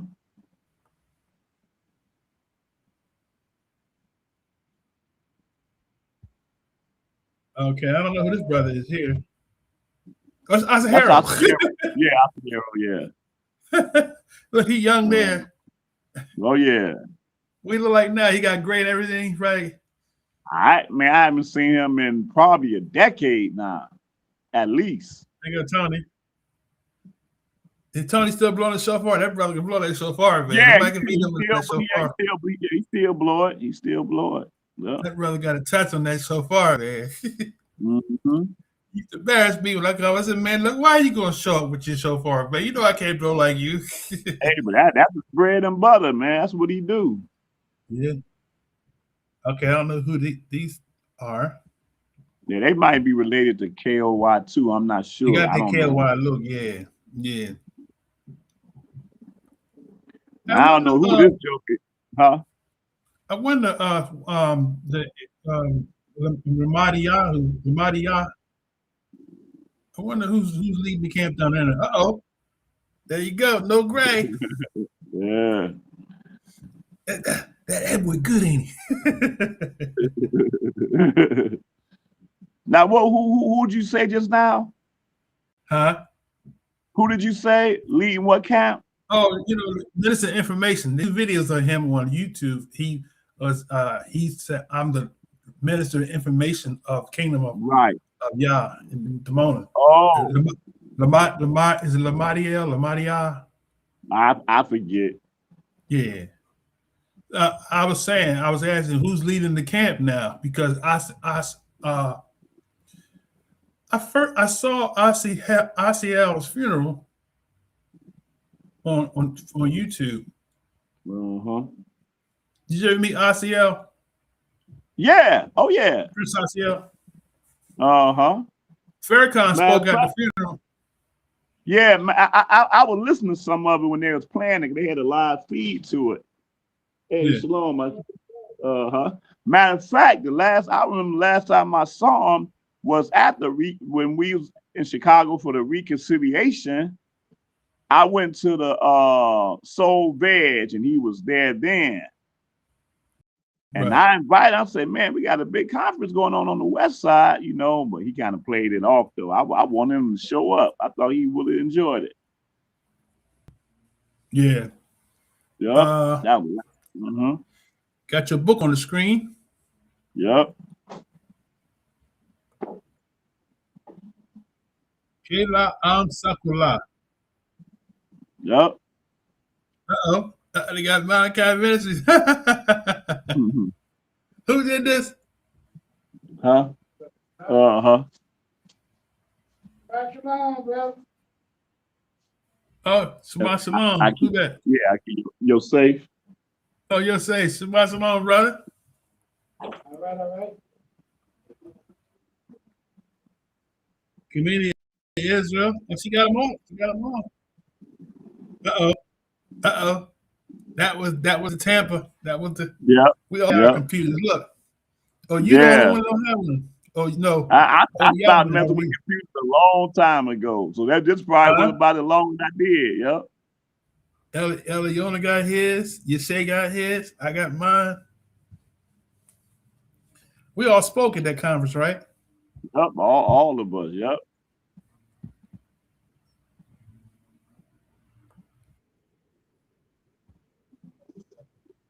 Love one another. It's good to see how far we came, man. Yeah. Oh yeah. Indeed. I remember that image somebody did. We got no glue in here. Not that I know of. Ezra YAH's wife. It's only one. Ovinia. I don't know the other sisters on this one. Let me see. My screen went out on that. Hold on one second. It's coming up.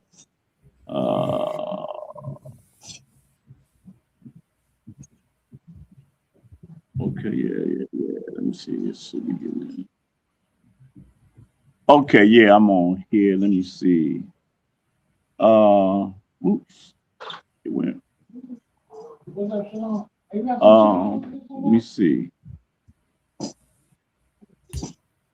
Oh wait, hold on. Let me get there. Okay, here you go. I'm there now. Let's see. Most of them was like Neriyahu's followers. Yeah, I only know two people I can identify on that one. Yeah. All right, I'm going to the next frame. That's you and Rakia. Hey, that's that right there. Hey, y'all, that's Andrea's first husband right there. Okay. Yeah. That's Yisrakia. Yeah. Uh-huh. That was Boris Josiah.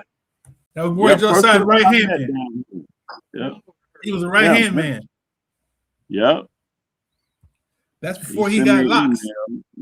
Huh? That's before he got locks. Let me see. This was 2003, so I had already had locks. I was on my second turn at this point. But I'm saying Yisrakia had locks too, didn't he? Not that I can't remember. I don't remember. I think he had locks. He grew locks.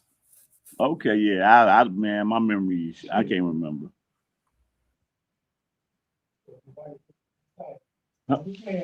Huh? Nope, can't remember. Oh wait a minute, that's the sister from Canada. Oh, is it?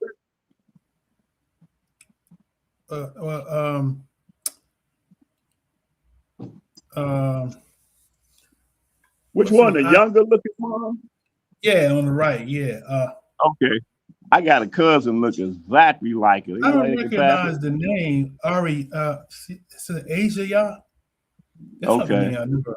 She went to theological school. She was studying theology. Okay. She was deep. She was a deep sister. Okay.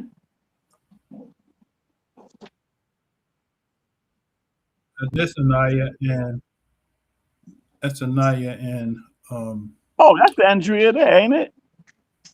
Yeah. Okay. I'm gonna blow this up so you can see, maybe you can see it better if I blow it up. Okay. Well, yeah, I'm looking at it on my TV on my TV here. Yeah, I believe that's Andrea there. Daughters of YAH study returning to YAH. Was that right? That's Anaya's group. Sisters change. Sisters for change. Sisters for change. Now I don't know who none of these is. It's like I don't know who none of these is. That looks attractive right there. They all covered up. Right, but then they all chose their different colors. That was pretty nice. That over Yahoo. That's me. Where we at? Oh, we doing that. Did you come to that one there? We did the immersion in Chicago. Where'd you get this from? Yeah, that was were you at this? That's me with my back. Oh, wait, let me see. Okay, hold on. Yeah, I keep going.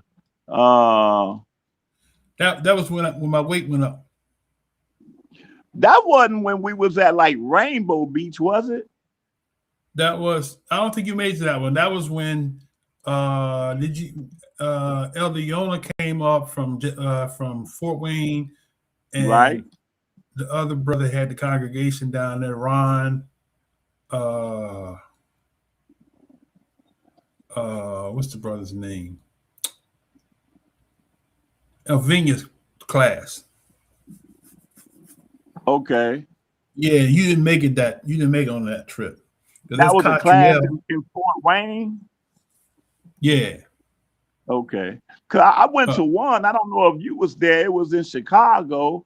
But we was at Rainbow Beach for that one. I think you might have not been for that one. I don't think you were. Was I living in Chicago then? I can't remember. Can't remember. Well, if it was you came the one with Yashay and Shabar. Nah, you talking about the first one. I'm talking about after the first one. You came the second time because we had one on Rainbow Beach. That's the one I'm talking about at Rainbow Beach, right? When the brother came, the brother, he brought his family from California. He drove from California. Right. The elder. Mm-hmm. I wish I knew how to contact them, man. There was some good people. They came all from California. Yeah. Yeah, that's Catriel. That's Catriel's wife, Marcia. Catriel with his hands up. What is the brother's name? That must have been when I met. I wonder is that when I met him? Wait a minute. That must have been when I met him because I met him the one time. That was when we did the immersions on the rain. Were you there when we did the immersions? No, you wasn't there. Okay. That Obayahu. That's when I was fellowship with Obayahu. That's Obayahu in the middle. Yep. And I see Prince Israel over to the right. Yeah. To his right. Yeah. Right. That's right. And that's my main man. He's a Dallas Cowboy fan. I don't even know who that is, man.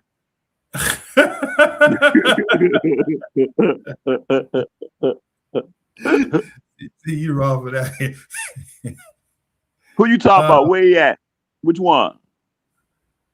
The one on the end, the dark-skinned tall brother on the opposite end from me. Oh, okay. Yeah. Okay.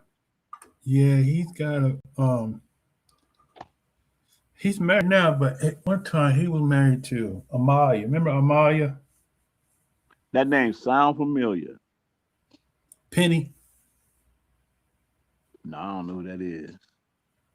You remember I did a video at Can TV and she interviewed me. It was asking me questions about the Sabbath. I don't remember that. Yeah. That name do sound familiar though, Amalia. Amalia, yeah. I don't know. You might not have met Amalia. Okay. It was two of them, Amalia and Kibaya. Okay.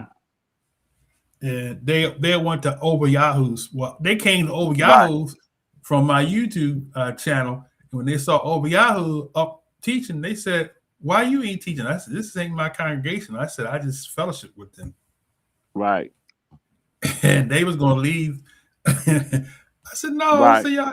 They wanted to come and look for a place to fellowship. They found out that I wasn't leading it. They was like, "We just visiting." Then I said, "Look, you know what? Yeah. I'm here. If you want to fellowship with me, it's where I'm at for now." All right, next thing.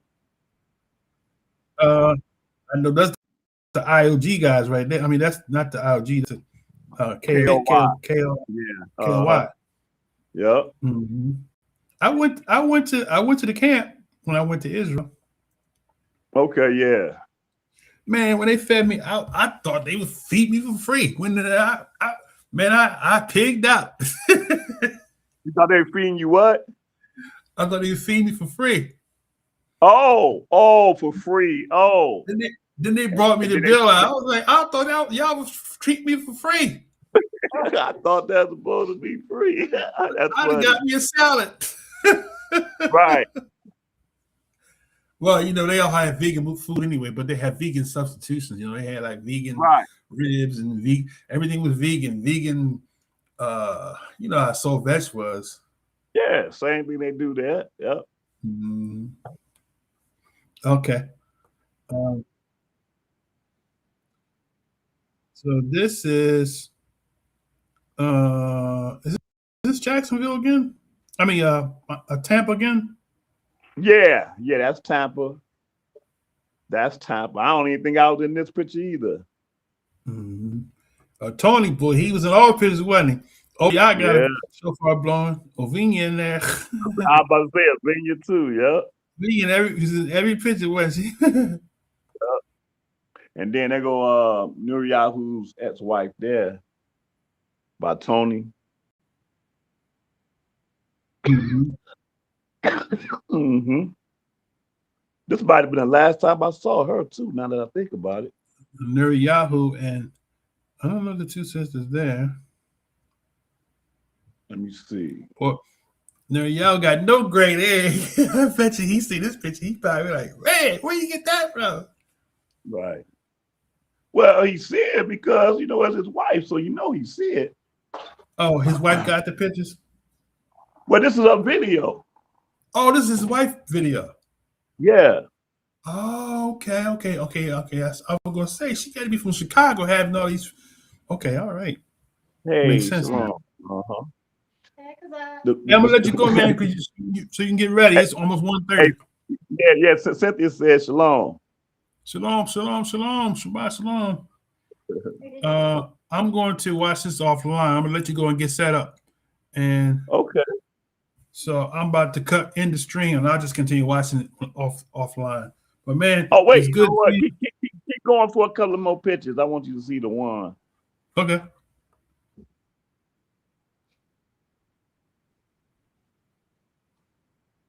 That's your Shay? Yeah, that's the one I want you to see. Yeah. Yeah, so she hit me up a few months ago. She hit me up. I say Yaslin, she hit me up a few months ago. How old is she now? Oh, shoot, about 20, 21 maybe. What? She that old? Yeah, she that old.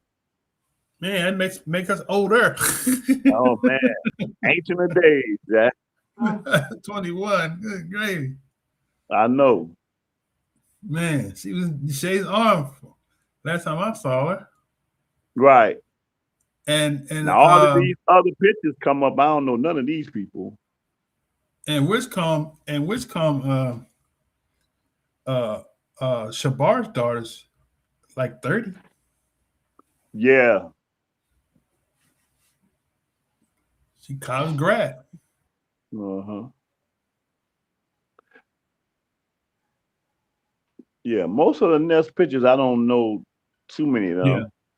Uzi Yahoo, he's on there. You remember Uzi Yahoo? Elder Yahoo? No, Uzi Yahoo. He was a rapper.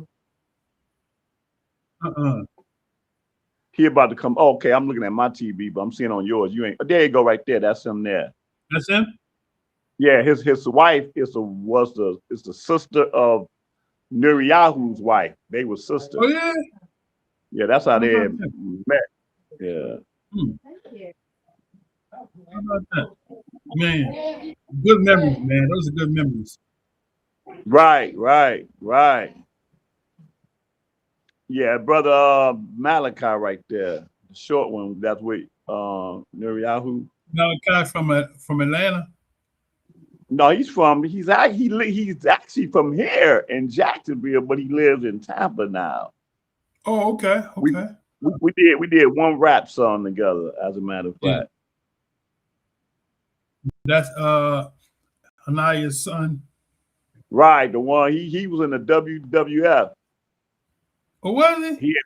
He had his own TV show and everything. You go muscular looking brother there. How was he now about?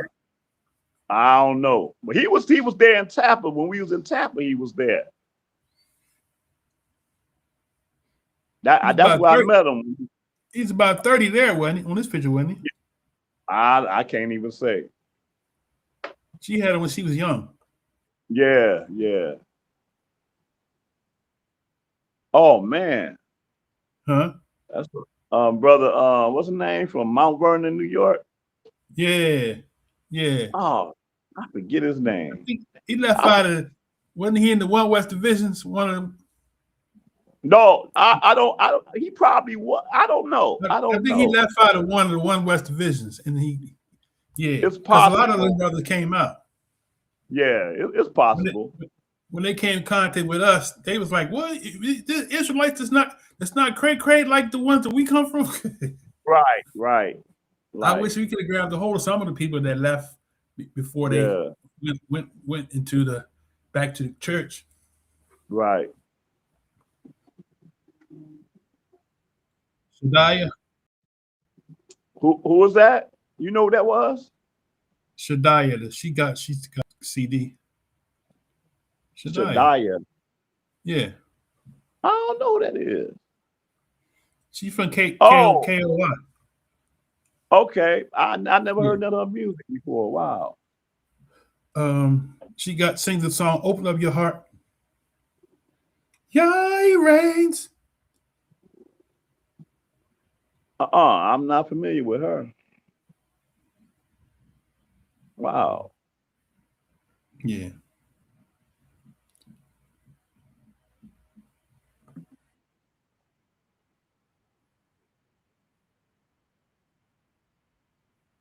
Uh-oh. That was nerdy. I was pulling my coat tail. You still got that, don't you? You still got that white thing, white and blue? I do. Yeah, I do. Yeah. Uh-huh. That's when Nerdy I was pulling my coat tail. He was like, telling me I was taking too long. I was like, wait, I just got started. He told you that? Yeah, he was. I'm not trying to hurry you up, brother. Like, you know what? That's what you're saying. Obadiah did that to me in Chicago. Yeah. You can see him on the video when I up there talking, and he had come up to my side. Come on, man. I'm like, man, y'all bored the hell out. Huh? As long-winded as he is, he pulled on somebody's coat. And that's exactly what it was in Chicago. And they was boring as all get out, man. It was everybody that spoke was horrible, except for me and Yashay, man. We the only ones that brought some life up in that little thing. So I didn't know you pulling your coattail. That's crazy.